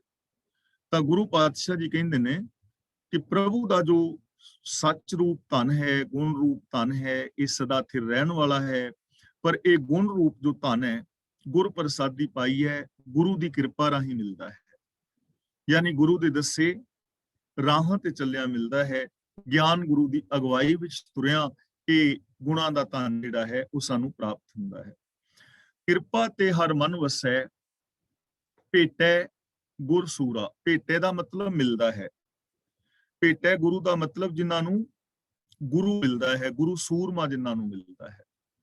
ਤਾਂ ਗੁਰੂ ਪਾਤਸ਼ਾਹ ਜੀ ਕਹਿੰਦੇ ਨੇ ਪ੍ਰਭੂ ਦੀ ਮਿਹਰ ਦੇ ਨਾਲ ਗੁਰੂ ਮਿਲਦਾ ਹੈ ਤੇ ਹਰ ਨਾਮ ਮਨ ਵਿੱਚ ਵਸ ਜਾਂਦਾ ਹੈ। ਕਿਰਪਾ ਤੇ ਹਰ ਮਨ ਵਸੈ, ਭੇਟੈ ਗੁਰ ਸੂਰਾ। ਜਦੋਂ ਪੂਰਾ ਗੁਰੂ ਮਿਲਦਾ ਹੈ ਤਾਂ ਕਿਰਪਾ ਦੇ ਨਾਲ ਪ੍ਰਭੂ ਦਾ ਜੋ ਨਾਮ ਹੈ, ਹੁਕਮ ਹੈ, ਰੱਬੀ ਗੁਣ ਨੇ, ਉਹ ਸਾਡੇ ਮਨ ਵਿੱਚ ਵਸ ਜਾਂਦੇ ਨੇ। ਕਦੋਂ? ਜਦੋਂ ਗੁਰੂ ਮਿਲਦਾ ਹੈ। ਮੀਨਸ ਜਦੋਂ ਅਸੀਂ ਗੁਰੂ ਦੀ ਸ਼ਰਨ ਵਿੱਚ ਆਉਂਦੇ ਹਾਂ, ਜਦੋਂ ਅਸੀਂ ਗਿਆਨ ਗੁਰੂ ਦੀ ਅਗਵਾਈ ਵਿੱਚ ਚੱਲਦੇ ਹਾਂ, ਜਦੋਂ ਅਸੀਂ ਗੁਰੂ ਦੇ ਦਿੱਤੇ ਵੇ ਆਫ ਲਾਈਫ ਨੂੰ ਅਪਣਾਉਂਦੇ ਹਾਂ, ਤਾਂ ਇਹ ਜੋ ਰੱਬੀ ਗੁਣ ਨੇ ਉਹ ਸਾਡੇ ਮਨ ਦੇ ਵਿੱਚ ਵਸ ਜਾਂਦੇ ਨੇ। ਪ੍ਰਭੂ ਸਾਡੀ ਮਨ ਵਿੱਚ ਵਸ ਜਾਂਦਾ ਹੈ, ਸਾਡੀ ਮੈਂਟੈਲਿਟੀ, ਸਾਡੀ ਸੋਚ ਵਿੱਚ ਵਸ ਜਾਂਦਾ ਹੈ, ਔਰ ਸਾਨੂੰ ਚਾਰ ਚਫੇਰੇ ਉਹਦਾ ਹੀ ਰੂਪ, ਉਹਦਾ ਨੂਰ, ਉਹਦਾ ਜ਼ਹੂਰ, ਉਹਦਾ ਜਲਵਾ ਨਜ਼ਰੀ ਪੈਂਦਾ ਹੈ। ਆ ਸਾਰਾ ਦਿਸਦਾ ਜਗਤ ਉਹਦਾ ਹੀ ਰੂਪ ਦਿਸਦਾ ਹੈ। ਗੁਣਵੰਤੀ ਸਾਲਾਹਿਆ, ਸਦਾ ਥਿਰ ਨਿਹਚਲ ਹਰ ਪੂਰਾ। ਗੁਣਵੰਤੀ ਨਹੀਂ ਪੜਨਾ, ਗੁਣਵੰਤੀ ਬਿੰਦੀ ਲਗਾ ਕੇ, ਕਿਉਂਕਿ ਇਹ ਬਹੁਵਚਨੀ ਹੈ। ਗੁਣਵੰਤੀ ਸਾਲਾਹਿਆ, ਸਦਾ ਥਿਰ ਨਿਹਚਲ ਹਰ ਪੂਰਾ। ਉਹ ਸਦਾ ਥਿਰ ਹੈ, ਨਿਹਚਲ ਦਾ ਮਤਲਬ ਅਡੋਲ ਹੈ ਔਰ ਪੂਰਾ ਹੈ, ਤੇ ਗੁਣਵਾਨਾਂ ਨੇ ਉਹਨਾਂ ਨੂੰ ਸਲਾਇਆ ਹੈ। ਗੁਣਵੰਤੀ ਦਾ ਮਤਲਬ ਗੁਣਵਾਨ, ਜਿਹੜੇ ਗੁਣਵਾਨ ਨੇ, ਜੋ ਗੁਰੂ ਗਿਆਨ ਮੁਤਾਬਕ ਜ਼ਿੰਦਗੀ ਜੀਣ ਵਾਲੇ ਨੇ, ਜਿਨ੍ਹਾਂ ਨੇ ਗੁਣਾਂ ਨੂੰ ਆਪਣੀ ਜ਼ਿੰਦਗੀ ਦੇ ਵਿੱਚ ਇੰਪਲੀਮੈਂਟ ਕੀਤਾ ਹੈ, ਜਿਨ੍ਹਾਂ ਨੇ ਰੱਬੀ ਗੁਣਾਂ ਮੁਤਾਬਕ ਜੀਵਨ ਜੀ ਕੇ ਆਨੰਦ ਮਾਣਿਆ ਹੈ, ਉਹਨਾਂ ਨੇ ਸਦਾ ਹੀ ਪ੍ਰਭੂ ਦੀ ਸਿਫਤ ਸਲਾਹ ਕੀਤੀ ਹੈ, ਔਰ ਉਹਨਾਂ ਨੇ ਹਮੇਸ਼ਾ ਇਹ ਸੱਚ ਬਿਆਨ ਕੀਤਾ ਹੈ ਕਿ ਰੱਬੀ ਗੁਣਾਂ ਦੇ ਵਿੱਚ ਹੀ ਸੁਖ ਹੈ, ਰੱਬੀ ਰਜ਼ਾ ਦੇ ਵਿੱਚ ਤੁਰਿਆ ਹੀ ਸੁਖ ਹੈ। ਉਹਨਾਂ ਨੇ ਉਸ ਪੂਰੇ ਦੀ ਹੀ ਸਿਫਤ ਸਲਾਹ ਕੀਤੀ ਹੈ, ਉਹਦੇ ਹੀ ਹਮੇਸ਼ਾ ਗੁਣ ਗਾਏ ਨੇ। ਸ਼ਲੋਕ ਮਹਿਲਾ ਤੀਜਾ। ਤ੍ਰਿਗ ਤਿਨਾਂ ਦਾ ਜੀਵਿਆ, ਜੋ ਹਰ ਸੁਖ ਪਰਹਰ ਤਿਆਗ ਦੇ, ਦੁੱਖ ਹੋਮੈ ਪਾਪ ਕਮਾਏ। ਤ੍ਰਿਗ ਦਾ ਮਤਲਬ ਫਿਟਕਾਰ ਯੋਗ, ਤੇ ਪਰਹਰ ਦਾ ਮਤਲਬ ਛੱਡ ਕੇ। ਗੁਰੂ ਜੀ ਕਹਿੰਦੇ ਨੇ ਫਿੱਟੇ ਮੂੰਹ ਉਹਨਾਂ ਦੇ ਜਿਉਣ ਨੂੰ, ਜੋ ਪ੍ਰਭੂ ਦੇ ਗੁਣਾਂ ਦੇ ਆਨੰਦ ਨੂੰ ਉੱਕਾ ਹੀ ਤਿਆਗ ਦਿੰਦੇ ਨੇ, ਔਰ ਹਉਮੈ ਵਿੱਚ ਔਰ ਪਾਪ ਕਰ ਕਰਕੇ ਦੁੱਖ ਸਹਿੜਦੇ ਰਹਿੰਦੇ ਨੇ। ਲਾਨਤ ਹੈ ਉਹਨਾਂ ਦੀ ਜ਼ਿੰਦਗੀ ਨੂੰ, ਜਿਨ੍ਹਾਂ ਨੇ ਰੱਬੀ ਗੁਣਾਂ ਨੂੰ ਤਿਆਗ ਦਿੱਤਾ ਹੈ। ਜਿਹੜੇ ਰੱਬੀ ਗੁਣਾਂ ਦੇ ਵਿੱਚ ਸੁੱਖ ਨੇ ਉਹਨੂੰ ਤਾਂ ਤਿਆਗ ਦਿੱਤਾ ਹੈ, ਔਰ ਜਿਹੜੇ ਹਉਮੈ ਆਦਿਕ ਦੇ ਕਾਰਨ ਦੁੱਖ ਨੇ, ਹਉਮੈ ਔਰ ਪਾਪ ਕਰ ਕਰਕੇ ਦੁੱਖ ਸਹਿੜਦੇ ਰਹਿੰਦੇ ਨੇ ਔਰ ਦੁਨੀਆ ਨੂੰ ਵੀ ਦੁਖੀ ਕਰਦੇ ਨੇ। ਗੁਰੂ ਜੀ ਕਹਿੰਦੇ ਨੇ ਲਾਨਤ ਹੈ ਉਹਨਾਂ ਦੀ ਜ਼ਿੰਦਗੀ ਨੂੰ, ਤ੍ਰਿਕਾਰ ਹੈ ਉਹਨਾਂ ਦਾ ਜੀਵਨ, ਜਿਹੜੇ ਪ੍ਰਭੂ ਦੇ ਸ਼ੁਭ ਗੁਣਾਂ ਦੇ ਸੁੱਖ ਨੂੰ ਤੇ ਤਿਆਗ ਦਿੰਦੇ ਨੇ ਔਰ ਪਾਪ, ਵਿਕਾਰ ਔਰ ਹਉਮੈ ਆਦਿਕ ਦੇ ਦੁੱਖਾਂ ਨੂੰ ਸਹਿੜਦੇ ਰਹਿੰਦੇ ਨੇ, ਆਪ ਵੀ ਦੁਖੀ ਹੁੰਦੇ ਨੇ ਔਰ ਦੁਨੀਆ ਨੂੰ ਵੀ ਦੁਖੀ ਕਰਦੇ ਨੇ। ਔਰ ਇਹ ਹਕੀਕਤ ਹੈ। ਦੇਖੋ ਕਿੰਨਾ ਪਾਗਲਪਨ ਹੈ ਨਾ, ਕਿੰਨੀ ਬੇਸਮਝੀ ਹੈ ਕਿ ਔਗਣਾਂ ਵਾਲੀ ਜ਼ਿੰਦਗੀ ਜੀਣੀ, ਆਪ ਵੀ ਦੁਖੀ ਰਹਿਣਾ ਤੇ ਸਮਾਜ ਨੂੰ ਵੀ ਦੁਖੀ ਕਰਨਾ। ਦੇਖੋ ਸਾਨੂੰ ਲੋਕ ਕਿਉਂ ਲਾਣੇ ਪੈ ਰਹੇ ਨੇ ਘਰਾਂ ਨੂੰ, ਸਿਕਿਉਰਿਟੀ ਕੈਮਰੇ, ਸਿਕਿਉਰਿਟੀ ਅਲਾਰਮ, ਕਿਉਂ ਸਾਰਾ ਕੁਝ ਕਰਨਾ ਪੈ ਰਿਹਾ ਹੈ? ਉਹਨਾਂ ਲੋਕਾਂ ਕਰਕੇ ਨਾ, ਜੋ ਚੋਰੀ ਕਰਦੇ ਨੇ, ਜੋ ਪਾਪ ਕਮਾਉਂਦੇ ਨੇ, ਉਹਨਾਂ ਕਰਕੇ ਨਾ। ਹੁਣ ਧੀਆਂ ਭੈਣਾਂ ਨੂੰ ਕਿਉਂ ਲੋਕ ਬਾਹਰ ਨਹੀਂ ਨਿਕਲਣ ਦਿੰਦੇ? ਉਹਨਾਂ ਲੋਕਾਂ ਕਰਕੇ ਨਾ, ਜੋ ਵਿਚਾਰੀ ਨੇ, ਜਿਨ੍ਹਾਂ ਦੀ ਜ਼ਿੰਦਗੀ ਦੇ ਅੰਦਰ ਸ਼ੁਭ ਗੁਣ ਆਦਿਕ ਨਹੀਂ ਹਨ। ਤਾਂ ਆਪ ਤਾਂ ਦੁਖੀ ਹੈ ਹੀ ਹੈ ਨੇ, ਉਹ ਸੰਸਾਰ ਔਰ ਸਮਾਜ ਨੂੰ ਵੀ ਦੁਖੀ ਕਰਦੇ ਨੇ। ਐਸੀ ਜ਼ਿੰਦਗੀ ਜੀਣੀ ਲਾਨਤ ਵਾਲੀ ਜ਼ਿੰਦਗੀ ਹੈ ਨਾ, ਜਦੋਂ ਕਿ ਹਰ ਬੰਦਾ ਸ਼ੁਭ ਗੁਣਾਂ ਦਾ ਧਾਰਨੀ ਹੋ ਕੇ ਆਪ ਵੀ ਇੱਜ਼ਤ ਵਾਲੀ ਜ਼ਿੰਦਗੀ ਜੀ ਸਕਦਾ ਹੈ, ਦੂਜਿਆਂ ਨੂੰ ਵੀ ਇੱਜ਼ਤ, ਮਾਣ ਔਰ ਸੁੱਖ ਦੇ ਸਕਦਾ ਹੈ। ਮਨਮੁਖ ਅਗਿਆਨੀ ਮਾਇਆ ਮੋਹ ਵਿਆਪੇ, ਇਨ ਬੂਝ ਨਾ ਕਾਈ ਪਾਏ। ਬੂਝ ਦਾ ਮਤਲਬ ਸੋਝੀ, ਵਿਆਪੇ ਦਾ ਮਤਲਬ ਫਸੇ ਹੋਏ। ਅਜਿਹੇ ਜਾਹਲ ਲੋਕ ਮਨ ਦੇ ਪਿੱਛੇ ਤੁਰਦੇ ਨੇ ਤੇ ਮਾਇਆ ਦੇ ਮੋਹ ਵਿੱਚ ਜਕੜੇ ਰਹਿੰਦੇ ਨੇ। ਉਹਨਾਂ ਨੂੰ ਕੋਈ ਮੱਤ ਨਹੀਂ ਹੁੰਦੀ, ਕੋਈ ਸਮਝ ਨਹੀਂ ਹੁੰਦੀ।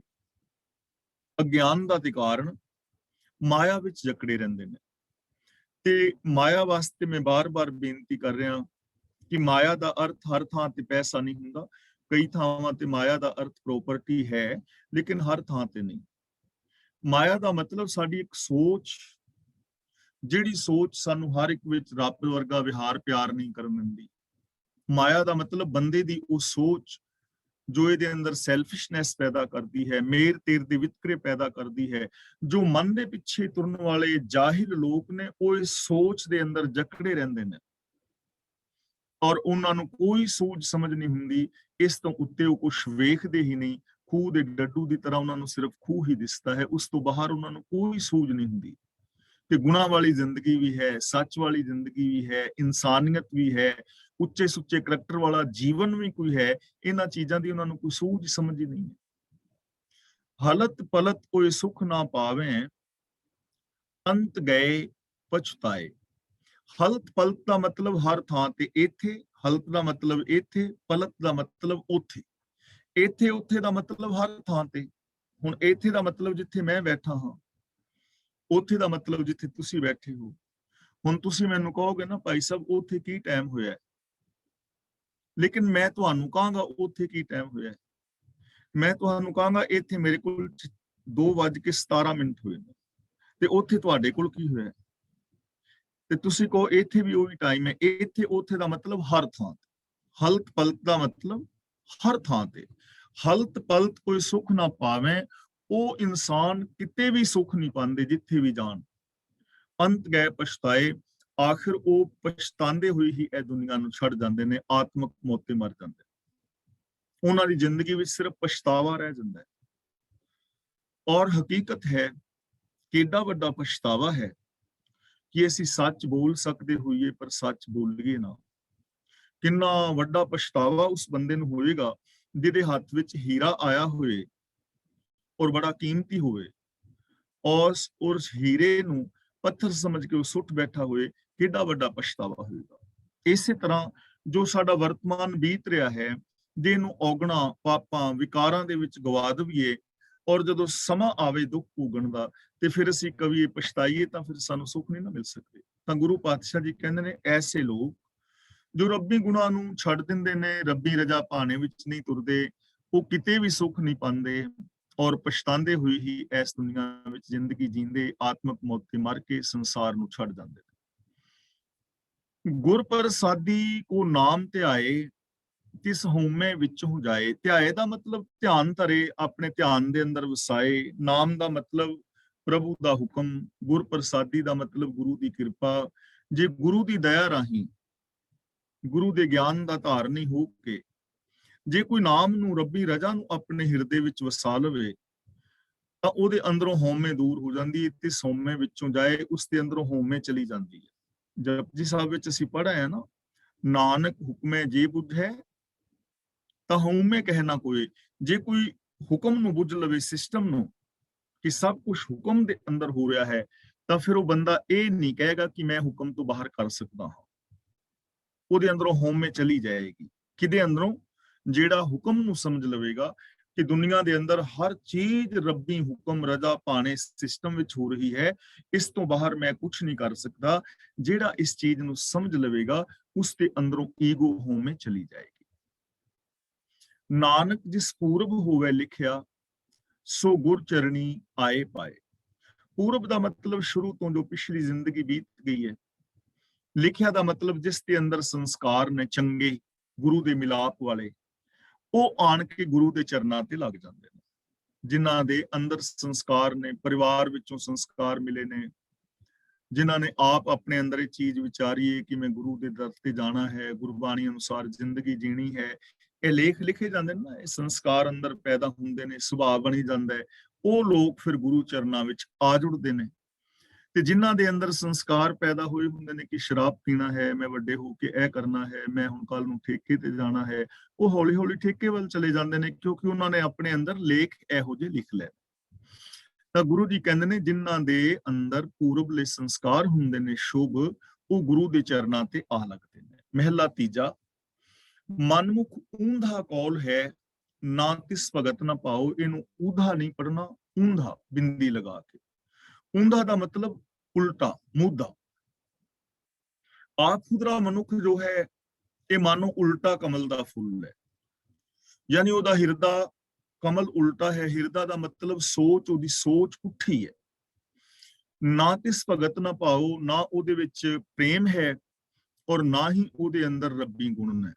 ਭਗਤ ਦਾ ਮਤਲਬ ਰੱਬੀ ਗੁਣ, ਵਿਣ ਗੁਣ ਕੀਤੇ ਭਗਤ ਨਾ ਹੋਏ, ਉਹਦੇ ਅੰਦਰ ਗੁਣ ਧਾਰਨ ਕਰਨ ਦੀ ਚਾਹਤ ਵੀ ਨਹੀਂ ਹੈ ਔਰ ਉਹਦੇ ਅੰਦਰ ਰੱਬੀ ਰਜਾ ਦਾ ਪਿਆਰ ਵੀ ਨਹੀਂ ਹੈ। ਨਾ ਉਹਦਾ ਮਤਲਬ ਰੱਬੀ ਰਜਾ, ਨਾ ਉਹਦੇ ਅੰਦਰ ਰੱਬੀ ਰਜਾ ਦੀ ਪ੍ਰੀਤ ਹੈ, ਨਾ ਉਹਦੇ ਅੰਦਰ ਰੱਬੀ ਗੁਣਾਂ ਦੀ ਚਾਹਤ ਹੈ। ਉਹਦਾ ਹਿਰਦਾ, ਉਹਦੀ ਸੋਚ ਮਾਨੋ ਉਲਟਾ ਕਮਲ ਦਾ ਫੁੱਲ ਹੈ, ਭਾਵ ਕਿ ਉਹਦੀ ਸੋਚ ਉਲਟੀ ਹੈ, ਪੁੱਠੀ ਹੈ। ਸ਼ਕਤੀ ਅੰਦਰ ਵਰਤਦਾ, ਕੂੜ ਤਿਸਕਾ ਹੈ ਉਪਾਉ। ਉਪਾਉ ਦਾ ਮਤਲਬ ਹੁੰਦਾ ਹੈ ਉਦਮ, ਸ਼ਕਤੀ ਦਾ ਮਤਲਬ ਮਾਇਆ। ਸ਼ਕਤੀ ਅੰਦਰ ਵਰਤਦਾ, ਉਹ ਮਾਇਆ ਦੇ ਪ੍ਰਭਾਵ ਹੇਠ ਵਰਤਦਾ ਦਾ ਮਤਲਬ ਕਾਰ ਵਿਹਾਰ ਕਰ ਰਿਹਾ ਹੈ। ਉਹਦਾ ਸਾਰਾ ਕਾਰ ਵਿਹਾਰ ਮਾਇਆ ਦੇ ਪ੍ਰਭਾਵ ਹੇਠ ਹੈ। ਤੇ ਕੂੜ ਤਿਸਕਾ ਹੈ ਉਪਾਉ, ਉਹਦੀ ਜ਼ਿੰਦਗੀ ਦਾ ਪ੍ਰਯੋਜਨ ਵੀ ਝੂਠਾ ਹੀ ਹੈ। ਉਹਦੀ ਜ਼ਿੰਦਗੀ ਦਾ ਪ੍ਰਯੋਜਨ, ਉਹਦੀ ਜ਼ਿੰਦਗੀ ਦਾ ਜੋ ਉਪਾਅ, ਹੀਲਾ ਵਸੀਲਾ, ਏਮ, ਗੋਲ ਵੀ ਉਹਦਾ ਝੂਠਾ ਹੈ ਤੇ ਝੂਠੇ ਗੋਲ ਵਾਸਤੇ ਹੀ ਉਹ ਸਾਰੀ ਜ਼ਿੰਦਗੀ ਜੀ ਵੀ ਜਾਂਦਾ ਹੈ। ਇਸਕਾ ਅੰਦਰ ਚੇਤਨਾ ਭਿੱਜਈ, ਮੁਖ ਫੀਕਾ ਆਲਾਓ। ਆਲਾਓ ਦਾ ਮਤਲਬ ਅਲਾਪ, ਬੋਲ। ਮੁਖ ਦਾ ਮਤਲਬ ਮੂੰਹ ਤੋਂ। ਆਪ ਹੁਦਰੇ ਮਨੁੱਖ ਦਾ ਅੰਦਰਲਾ ਚਿੱਤ ਭਿੱਜਦਾ ਨਹੀਂ, ਅੰਦਰਲਾ ਚਿੱਤ ਰੱਜਦਾ ਨਹੀਂ ਤੇ ਮੂੰਹੋਂ ਵੀ ਉਹ ਫਿੱਕਾ ਹੀ ਬੋਲਦਾ ਹੈ। ਭਾਵ ਕਿ ਅੰਦਰ ਵੀ ਉਹਦੇ ਤ੍ਰਿਸ਼ਨਾ ਹੈ, ਅੰਦਰ ਉਹਦੇ ਵਿਕਾਰ ਭਰੇ ਪਏ ਨੇ, ਅੰਦਰ ਵਿਕਾਰ ਕਮਾ ਕਮਾ ਕੇ ਉਹਦਾ ਰੱਜਿਆ ਨਹੀਂ ਤੇ ਮੂੰਹ ਤੋਂ ਵੀ ਉਹ ਫਿੱਕੇ ਬੋਲ ਬੋਲਦਾ ਹੈ। ਨੈਗੇਟਿਵ ਬੋਲ ਬੋਲੇਗਾ, ਕਿਸੇ ਦੇ ਚਿੱਤ ਨੂੰ ਦੁਖਾਉਣ ਵਾਲੇ ਬੋਲ ਬੋਲੇਗਾ। ਮੂੰਹ ਚੋਂ ਬੋਲੇ ਹੋਏ ਉਹਦੇ ਬੋਲ ਵੀ ਫਿੱਕੇ ਹੋਣਗੇ, ਰਸਮਈ ਨਹੀਂ ਹੋਣਗੇ। ਇਹ ਮਨਮੁਖ ਦੀ ਨਿਸ਼ਾਨੀ। ਉਹ ਧਰਮ ਰਲਾਏ ਨਾ ਰਲਨ, ਉਹਨਾਂ ਅੰਦਰ ਕੂੜ ਸੁਆਓ। ਸੁਆਓ ਦਾ ਮਤਲਬ ਸਵਾਰਥ, ਖੁਦਗਰਜੀ। ਰਲਾਏ ਦਾ ਮਤਲਬ ਜੋੜੇ ਹੋਏ, ਧਰਮ ਦਾ ਮਤਲਬ ਧਰਮ ਵਿੱਚ। ਐਸੇ ਬੰਦੇ ਧਰਮ ਵਿੱਚ ਜੋੜਿਆਂ ਜੋੜਦੇ ਨਹੀਂ, ਕਿਉਂਕਿ ਉਹਨਾਂ ਅੰਦਰ ਕੂੜ ਸੁਆਓ, ਉਹਨਾਂ ਦੇ ਅੰਦਰ ਝੂਠ ਔਰ ਖੁਦਗਰਜੀ ਹੈ। ਹੁਣ ਜਦੋਂ ਤੱਕ ਬੰਦਾ ਖੁਦਗਰਜੀ ਨਹੀਂ ਛੱਡਦਾ ਔਰ ਝੂਠ ਨਹੀਂ ਛੱਡਦਾ, ਉਦੋਂ ਤੱਕ ਧਰਮ ਦੇ ਵਿੱਚ ਕਿਵੇਂ ਰਲੇ? ਧਰਮ ਤੇ ਫਰਜ਼ ਹੈ ਨਾ। ਧਰਮ ਦਾ ਮਤਲਬ ਹੈ ਸੱਚ ਨੂੰ ਆਧਾਰ ਬਣਾ ਕੇ ਮਨੁੱਖੀ ਫਰਜ਼ਾਂ ਨੂੰ ਪੂਰੀਆਂ ਕਰਨਾ। ਤੇ ਜਿਹਦੇ ਅੰਦਰ ਖੁਦਗਰਜੀ ਹੈ, ਉਹ ਮਨੁੱਖੀ ਫਰਜ਼ਾਂ ਨੂੰ ਕਿਵੇਂ ਪੂਰੀਆਂ ਕਰੇਗਾ? ਉਹ ਭਾਈ ਮਤੀ ਦਾਸ ਦੀ ਤਰ੍ਹਾਂ ਆਰੇ ਦੇ ਨਾਲ ਆਪਣੇ ਆਪ ਨੂੰ ਕਿਵੇਂ ਚਰਵਾ ਲੇਗਾ? ਜਿਹੜਾ ਸਵਾਰਥੀ ਬੰਦਾ ਹੈ, ਉਹ ਕਿਵੇਂ ਐਸਾ ਕਰੇਗਾ? ਜਿਹਦੇ ਅੰਦਰ ਕੂੜ ਹੈ, ਜੋ ਹਮੇਸ਼ਾ ਝੂਠ ਬੋਲਦਾ ਹੈ, ਉਹ ਬੰਦਾ ਸੱਚ ਦੇ ਵਿੱਚ ਕਿਵੇਂ ਰਲੇਗਾ? ਐਸੇ ਲੋਕਾਂ ਨੂੰ ਧਰਮ ਦੇ ਵਿੱਚ ਕਿਵੇਂ ਰਲਾ ਲਓਗੇ? ਤਾਂ ਗੁਰੂ ਜੀ ਕਹਿੰਦੇ ਨੇ, ਉਹ ਧਰਮ ਦੇ ਅੰਦਰ ਰਲਾਇਆ ਹੋਇਆ ਧਰਮੀਆਂ ਦੇ ਨਾਲ ਉਹ ਰਲਦਾ ਨਹੀਂ, ਕਿਉਂਕਿ ਉਹਦੇ ਅੰਦਰ ਝੂਠ ਹੈ, ਉਹਦੇ ਅੰਦਰ ਸਵਾਰਥ ਔਰ ਖੁਦਗਰਜੀ ਹੈ। ਨਾਨਕ ਕਰਤੈ ਬਣਤ ਬਣਾਈ, ਮਨਮੁਖ ਕੂੜ ਬੋਲ ਬੋਲ ਡੁੱਬੇ, ਗੁਰਮੁਖ ਤਰੇ ਜਪ ਹਰਨਾਓ। ਗੁਰੂ ਪਾਤਸ਼ਾਹ ਜੀ ਕਹਿੰਦੇ ਨੇ, ਕਰਤਾਰ ਨੇ ਐਸੀ ਹੀ ਖੇਡ ਰਚੀ ਹੈ, ਇੱਕ ਸਿਸਟਮ ਹੈ ਕਿ ਜੋ ਮਨ ਦੇ ਪਿੱਛੇ ਤੁਰਨ ਵਾਲੇ ਆਪ ਹੁਦਰੇ ਲੋਕ ਨੇ, ਉਹ ਕੂੜ ਬੋਲ ਬੋਲ ਕੇ ਕੂੜ ਦੇ ਵਿੱਚ ਹੀ ਡੁੱਬ ਮਰਦੇ ਨੇ, ਆਤਮਕ ਮੌਤ ਤੇ ਮਰ ਜਾਂਦੇ ਨੇ, ਝੂਠ ਫਰੇਬ ਦੇ ਵਿੱਚ ਹੀ ਜ਼ਿੰਦਗੀ ਜੀ ਜਾਂਦੇ ਨੇ। ਗੁਰਮੁਖ ਤਰੇ ਜਪ ਹਰਨਾਉ। ਨਾਉ ਦਾ ਮਤਲਬ ਰੱਬੀ ਸਿਫਤ ਸਲਾਹ, ਜਪ ਦਾ ਮਤਲਬ ਜਾਣ ਕੇ, ਨਾਉ ਦਾ ਮਤਲਬ ਰੱਬ ਦਾ ਹੁਕਮ, ਜਪ ਦਾ ਮਤਲਬ ਜਾਣ ਕੇ, ਸਮਝ ਕੇ, ਜਾਣ ਪਛਾਣ ਪਾ ਕੇ, ਸਾਂਝ ਪਾ ਕੇ। ਜੋ ਗੁਰੂ ਦੇ ਦੱਸੇ ਰਾਹਾਂ ਤੇ ਤੁਰਨ ਵਾਲੇ ਨੇ, ਉਹ ਰੱਬੀ ਹੁਕਮ ਦੇ ਨਾਲ ਸਾਂਝ ਪਾ ਕੇ ਤੇ ਇਸ ਦੁਨੀਆ ਦੇ ਵਿੱਚੋਂ, ਵਿਕਾਰਾਂ ਦੇ ਵਿੱਚੋਂ ਤਰ ਗਏ ਨੇ, ਪਾਰ ਲੰਘ ਗਏ ਨੇ। ਜੋ ਆਪ ਹੁਦਰੇ ਲੋਕ ਨੇ, ਉਹ ਕੂੜ ਝੂਠ ਬੋਲ ਬੋਲ ਕੇ ਇਹਦੇ ਵਿੱਚ ਹੀ ਡੁੱਬ ਮਰੇ ਨੇ। ਪੌੜੀ। ਬਿਨ ਬੂਝੇ ਵੱਡਾ ਫੇਰ ਪਿਆ ਫਿਰ ਆਵੇ ਜਾਈ। ਇਹ ਗੱਲ ਸਮਝਣ ਤੋਂ ਬਿਨਾ ਕਿ ਗੁਰ ਪ੍ਰਸਾਦੀ ਪਾਈ ਹੈ ਕਿ ਗੁਰੂ ਦੇ ਦੱਸੇ ਰਾਹਾਂ ਤੇ ਤੁਰਿਆ ਜ਼ਿੰਦਗੀ ਸਫਲ ਹੁੰਦੀ ਹੈ। ਜਿਨਨੇ ਇਸ ਗੱਲ ਨੂੰ ਨਹੀਂ ਬੁੱਝਿਆ, ਨਹੀਂ ਜਾਣਿਆ, ਨਹੀਂ ਸਮਝਿਆ, ਉਹਦੇ ਵਾਸਤੇ ਇੱਕ ਵੱਡਾ ਫੇਰ ਪੈ ਜਾਂਦਾ ਹੈ। ਫਿਰ ਆਵੇ ਜਾਈ ਦਾ ਮਤਲਬ ਆਉਂਦਾ ਜਾਂਦਾ ਹੈ, ਭਟਕਦਾ ਹੈ। ਵੱਡਾ ਫੇਰ ਕਿਵੇਂ ਪੈ ਜਾਂਦਾ ਹੈ, ਇਹ ਚੀਜ਼ ਸਮਝਣ ਵਾਲੀ ਹੈ। ਕਿਉਂਕਿ ਤੁਸੀਂ ਸਾਰੇ ਵੀਰ ਜ਼ਿਮੀਂਦਾਰ ਹੋ, ਤੁਸੀਂ ਖੂਹ ਤੇ ਵਾਹੁੰਦੇ ਰਹੇ ਹੋ ਨਾ ਸਾਰੇ। ਖੂਹ ਦੇ ਵਿੱਚ ਬੈਲ ਜੋੜਦੀ ਦੇ ਸਨ ਤੇ ਮੈਂ ਛੋਟਾ ਜਿਹਾ ਹੁੰਦਾ ਸਾਂ, ਪਿੱਛੇ ਗਾਦੀ ਉਣ ਕੇ ਨਾ ਰੱਸੀਆਂ ਦੇ ਨਾਲ ਉੱਤੇ ਪਾ ਦਿੰਦੇ ਹੁੰਦੇ ਹਨ ਤੇ ਸੋਟੀ ਲੈ ਕੇ ਢੱਗੇ ਤੋਰਦੇ ਰਹਿਣਾ, ਕਿਉਂਕਿ ਹੁੰਟੇ ਮਿਲਦੇ ਸੀ ਨਾ। ਤੇ ਹੁੰਟੇ ਲੈਣ ਵਾਸਤੇ ਸਵੇਰੇ ਖੇਸ ਦੀ ਬੁੱਕਲ ਮਾਰ ਕੇ ਗਾਦੀ ਤੇ ਜਾ ਵਈਦਾ ਸੀ। ਖੋਪੇ ਚਾੜ ਦਿੱਤੇ ਢੱਗਿਆਂ ਨੂੰ, ਇੱਕ ਵਾਰੀ ਤੋੜ ਦਿੱਤੇ, ਫਿਰ ਉਹ ਸਾਰਾ ਦਿਨ ਤੁਰੀ ਜਾਂਦੇ ਨੇ। ਦੇਖੋ 5-6 ਘੰਟੇ ਬੈਲ ਤੋਰਦੇ ਨੇ, ਕਿੱਡਾ ਵੱਡਾ ਫੇਰ ਹੈ। ਥੱਕ ਜਾਂਦੇ ਨੇ, ਚੂਰ ਹੋ ਜਾਂਦੇ ਨੇ ਵਿਚਾਰੇ। ਤੇ ਜਦੋਂ ਉਹਨਾਂ ਦੇ ਖੋਪੇ ਲਾਈਦੇ ਨੇ ਤੇ ਬੈਲ ਵੇਖ ਕੇ ਹੈਰਾਨ ਹੁੰਦਾ ਕਿ ਮੈਂ ਤੇ ਉੱਥੇ ਹੀ ਖੜਾ, ਤੁਰ ਵੀ ਸਵੇਰ ਦੇ ਰਹੇ ਨੇ, ਭਾਰ ਖਿੱਚ ਕੇ ਥੱਕ ਗਏ ਨੇ, ਭੁੱਖੇ ਨੇ, ਪਿਆਸੇ ਨੇ, ਤੇ ਪਹੁੰਚੇ ਇੱਕ ਕਦਮ ਵੀ ਅੱਗੇ ਨਹੀਂ, ਉੱਥੇ ਫਿਰੀ ਜਾ ਰਹੇ ਨੇ। ਇਹਨੂੰ ਕਹਿੰਦੇ ਨੇ ਵੱਡਾ ਫੇਰ, ਕਿਉਂਕਿ ਉਹ ਬੱਝੇ ਹੋਏ ਨੇ ਔਰ ਤੁਰੇ ਜਾ ਰਹੇ ਨੇ। ਇਸੇ ਤਰ੍ਹਾਂ ਉਹ ਇਨਸਾਨ ਜੋ ਕੂੜ ਦੇ ਨਾਲ, ਝੂਠ ਦੇ ਨਾਲ ਬੱਝੇ ਹੋਏ ਨੇ, ਉਹਨਾਂ ਨੂੰ ਵੱਡਾ ਫੇਰ ਹੈ, ਤੁਰੇ ਫਿਰਦੇ ਨੇ, ਸਾਰੀ ਜ਼ਿੰਦਗੀ ਜੀ ਵੀ ਜਾਂਦੇ ਨੇ, ਭਟਕਣਾ ਵਿੱਚ ਪਏ ਹੋਏ ਨੇ, ਪਹੁੰਚਦੇ ਕਿਰੇ ਵੀ ਨਹੀਂ। ਵਰਤ ਰੱਖ ਰਹੇ ਨੇ, ਨਰਾਤੇ ਰੱਖ ਰਹੇ ਨੇ, ਸਰਾਧ ਕਰ ਰਹੇ ਨੇ, ਤੀਰਥਾਂ ਤੇ ਨਹਾ ਰਹੇ ਨੇ, ਜਪ ਤਪ ਕਰ ਰਹੇ ਨੇ, ਪਾਠ ਪੂਜਾ ਕਰ ਰਹੇ ਨੇ, ਧੂਫਾਂ ਦਿਖਾ ਰਹੇ ਨੇ, ਜੋਤ ਨਾਰੀਅਲ ਚੁੱਕੀ ਫਿਰਦੇ ਨੇ, ਵੀਰਵਾਰ ਨੂੰ ਮਾਂ ਤੇ ਸ਼ਨੀਵਾਰ ਨੂੰ ਛੋਲੇ ਤੇ ਸ਼ਨੀਵਾਰ ਨੂੰ ਤੇਲ ਤੇ ਹੋਰ ਪਤਾ ਨਹੀਂ ਕਿੰਨੇ ਕੰਮ ਕਰਦੇ ਨੇ, ਤੁਰੇ ਫਿਰਦੇ ਨੇ, ਤੇ ਪਹੁੰਚੇ ਇਹਨਾਂ ਵੀ ਨਹੀਂ ਅੱਗੇ। ਇਨਸਾਨੀਅਤ ਬਿਲਕੁਲ ਨਹੀਂ ਪੈਦਾ ਹੋਈ, ਨਾ ਸੱਚ ਆਇਆ, ਨਾ ਦਇਆ, ਨਾ ਪ੍ਰੇਮ, ਝੂਠ ਫਰੇਬ ਕੁਛ ਵੀ ਨਹੀਂ ਛੱਡਿਆ। ਵਹੀ ਬੇਢੰਗੀ ਚਾਲ ਜੋ ਪਹਿਲੇ ਥੀ ਅਬ ਵੀ ਹੈ। ਇਹਨੂੰ ਕਹਿੰਦੇ ਨੇ ਕਿ ਇਸ ਗੱਲ ਨੂੰ ਸਮਝਣ ਤੋਂ ਬਿਨਾ ਕਿ ਪਿਆਰਿਓ, ਗੁਰੂ ਦੇ ਦੱਸੇ ਰਾਹ ਤੇ ਤੁਰ ਕੇ ਇਹਨਾਂ ਗੁਣਾਂ ਨੂੰ ਇੰਪਲੀਮੈਂਟ ਕਰਕੇ ਕਿਤੇ ਪਹੁੰਚਿਆ ਜਾ ਸਕਦਾ ਸੀ, ਪਰ ਜਿਨ੍ਹਾਂ ਨੇ ਇਸ ਗੱਲ ਨੂੰ ਨਹੀਂ ਸਮਝਿਆ, ਉਹਨਾਂ ਨੂੰ ਜ਼ਿੰਦਗੀ ਦਾ ਵੱਡਾ ਫੇਰ ਪੈਂਦਾ ਹੈ, ਭਾਵ ਉਹ ਸਾਰੀ ਜ਼ਿੰਦਗੀ ਭਟਕਦੇ ਰਹਿੰਦੇ ਨੇ। ਸਤਿਗੁਰ ਕੀ ਸੇਵ ਨਾ ਕੀਤੀਆ, ਅੰਤ ਗਿਆ ਪਛਤਾਈ। ਜਿਨਨੇ ਸਤਿਗੁਰ ਦੀ ਸੇਵਾ ਨਹੀਂ ਕੀਤੀ, ਮੀਨਸ ਜੋ ਗੁਰੂ ਦੇ ਦੱਸੇ ਰਾਹ ਤੇ ਨਹੀਂ ਤੁਰਿਆ, ਜਿਨ੍ਹਾਂ ਨੇ ਗੁਰੂ ਦੇ ਦਿੱਤੇ ਵੇ ਆਫ ਲਾਈਫ ਨੂੰ ਨਹੀਂ ਅਪਣਾਇਆ, ਆਖਿਰ ਇਸ ਦੁਨੀਆ ਤੋਂ ਪਛਤਾਉਂਦਾ ਹੋਇਆ ਜਾਂਦਾ ਹੈ, ਸਾਰੀ ਜ਼ਿੰਦਗੀ ਦੁੱਖ ਭੋਗਦਾ ਹੈ ਔਰ ਪਛਤਾਵੇ ਦੇ ਵਿੱਚ ਹੀ ਮੌਤ ਹੋ ਜਾਂਦੀ ਹੈ। ਆਪਣੀ ਕਿਰਪਾ ਕਰੇ ਗੁਰ ਪਾਈਐ, ਵਿੱਚੋਂ ਆਪ ਗਵਾਈ। ਜਦੋਂ ਪ੍ਰਭੂ ਆਪਣੀ ਮਿਹਰ ਕਰਦਾ ਹੈ ਤਾਂ ਗੁਰੂ ਮਿਲਦਾ ਹੈ, ਔਰ ਗੁਰੂ ਦੇ ਮਿਲਣ ਦੇ ਨਾਲ ਅੰਦਰੋਂ ਆਪਾ ਭਾਵ ਦੂਰ ਹੋ ਜਾਂਦਾ ਹੈ। ਯਾਨੀ ਇਹ ਰੱਬੀ ਰਹਿਮਤ ਹੈ ਜੋ ਗੁਰੂ ਦੱਸੇ ਰਾਹਾਂ ਤੇ ਤੁਰ ਰਹੇ ਨੇ। ਗੁਰੂ ਦੇ ਦੱਸੇ ਰਾਹਾਂ ਤੇ ਤੁਰਨ ਦੇ ਨਾਲ ਆਪਣੇ ਅੰਦਰੋਂ ਹਉਮੈ ਗਵਾਚ ਜਾਂਦੀ ਹੈ, ਈਗੋ ਮੁੱਕ ਜਾਂਦੀ ਹੈ, ਵਿਕਾਰ ਛੁੱਟ ਜਾਂਦੇ ਨੇ। ਤ੍ਰਿਸ਼ਨਾ ਭੁੱਖ ਵਿੱਚੋਂ ਉਤਰੈ, ਸੁਖ ਵਸੈ ਮਨ ਆਈ। ਤੇ ਜਦੋਂ ਗੁਰਬਾਣੀ ਦੀ ਸਮਝ ਆਉਂਦੀ ਹੈ, ਅਸਲੀਅਤ ਦੀ ਸਮਝ ਆਉਂਦੀ ਹੈ, ਉਦੋਂ ਅੰਦਰੋਂ ਤ੍ਰਿਸ਼ਨਾ ਦੀ ਭੁੱਖ ਉਤਰ ਜਾਂਦੀ ਹੈ ਔਰ ਮਨ ਦੇ ਅੰਦਰ ਸੁਖ ਆਵਸਥਾ ਹੈ, ਬੰਦਾ ਸੁਖੀ ਔਰ ਸ਼ਾਂਤ ਹੋ ਜਾਂਦਾ ਹੈ, ਤ੍ਰਿਸ਼ਨਾ ਦੀ ਅੱਗ ਅੰਦਰੋਂ ਬੁਝ ਜਾਂਦੀ ਹੈ। ਸਦਾ ਸਦਾ ਸਾਲਾਹੀ ਹੈ, ਹਿਰਦੈ ਲਿਵ ਲਾਈ। ਇਸ ਲਈ ਗੁਰੂ ਪਾਤਸ਼ਾਹ ਜੀ ਕਹਿੰਦੇ ਨੇ, ਆਪਣੀ ਲਗਨ ਲਾ ਕੇ ਨਾ ਮਨੋਂ ਹਮੇਸ਼ਾ ਪ੍ਰਭੂ ਦੀ ਸਿਫਤ ਸਲਾਹ ਕਰਨੀ ਚਾਹੀਦੀ ਹੈ, ਹਮੇਸ਼ਾ ਪ੍ਰਭੂ ਦੀ ਸਿਫਤ ਸਲਾਹ ਕਰਨੀ ਚਾਹੀਦੀ ਹੈ। ਹਿਰਦੈ ਲਿਵ ਲਾਈ ਦਾ ਮਤਲਬ ਆਪਣੇ ਦਿਲੋਂ ਲਿਵ ਲਾ ਕੇ। ਲਿਵ ਦਾ ਮਤਲਬ ਸਮਾਧੀ ਨਹੀਂ ਹੈ, ਲਿਵ ਦਾ ਮਤਲਬ ਹੈ ਲਗਨ ਲਗਾ ਕੇ, ਅੰਦਰਲੀ ਲਗਨ ਦੇ ਨਾਲ ਹਮੇਸ਼ਾ ਹੀ ਰੱਬੀ ਗੁਣਾਂ ਦੀ ਸਿਫਤ ਸਲਾਹ ਕਰਨੀ ਚਾਹੀਦੀ ਹੈ, ਹਮੇਸ਼ਾ ਗੁਰੂ ਦੀ ਪਾਵਨ ਬਾਣੀ ਮੁਤਾਬਕ ਜ਼ਿੰਦਗੀ ਜੀਣੀ ਚਾਹੀਦੀ ਹੈ ਔਰ ਰੱਬੀ ਰਜ਼ਾ ਮੁਤਾਬਕ ਜੀਵਨ ਜੀਣਾ ਚਾਹੀਦਾ ਹੈ, ਜਿਸ ਕਰਕੇ ਇਹ ਜੀਵਨ ਸਫਲ ਔਰ ਸੁਚੱਜਾ ਹੋ ਸਕੇ। ਤਾਂ ਮੈਂ ਇੱਥੇ ਖਿਮਾ ਦਾ ਜਾਚਕ ਹਾਂ। ਅੱਜ ਦੀ ਇਸ ਵਿਚਾਰ ਵਿੱਚ ਜੇ ਕਿਸੇ ਵੀਰ ਭੈਣ ਨੇ ਕੋਈ ਛੋਟਾ ਮੋਟਾ ਸਵਾਲ ਪੁੱਛਣਾ ਹੈ ਤਾਂ ਉਹ ਸਵਾਲ ਪੁੱਛ ਸਕਦਾ ਹੈ, ਔਰ ਜੇ ਕਿਸੇ ਵੀਰ ਭੈਣ ਨੇ ਆਪਣੇ ਵਿਊਜ਼ ਦੇਣੇ ਨੇ ਤੇ ਉਹ ਆਪਣੇ ਵਿਊਜ਼ ਦੇ ਸਕਦਾ ਹੈ। ਅਗਲੀ ਕਾਰਵਾਈ ਵੀਰ ਤਰਲੋਚਨ ਸਿੰਘ ਜੀ ਕਰ ਰਹੇ ਨੇ, ਉਹ ਅਨਮਿਊਟ ਹੋ ਗਏ ਨੇ। ਵਾਹਿਗੁਰੂ ਜੀ ਕਾ ਖਾਲਸਾ, ਵਾਹਿਗੁਰੂ ਜੀ।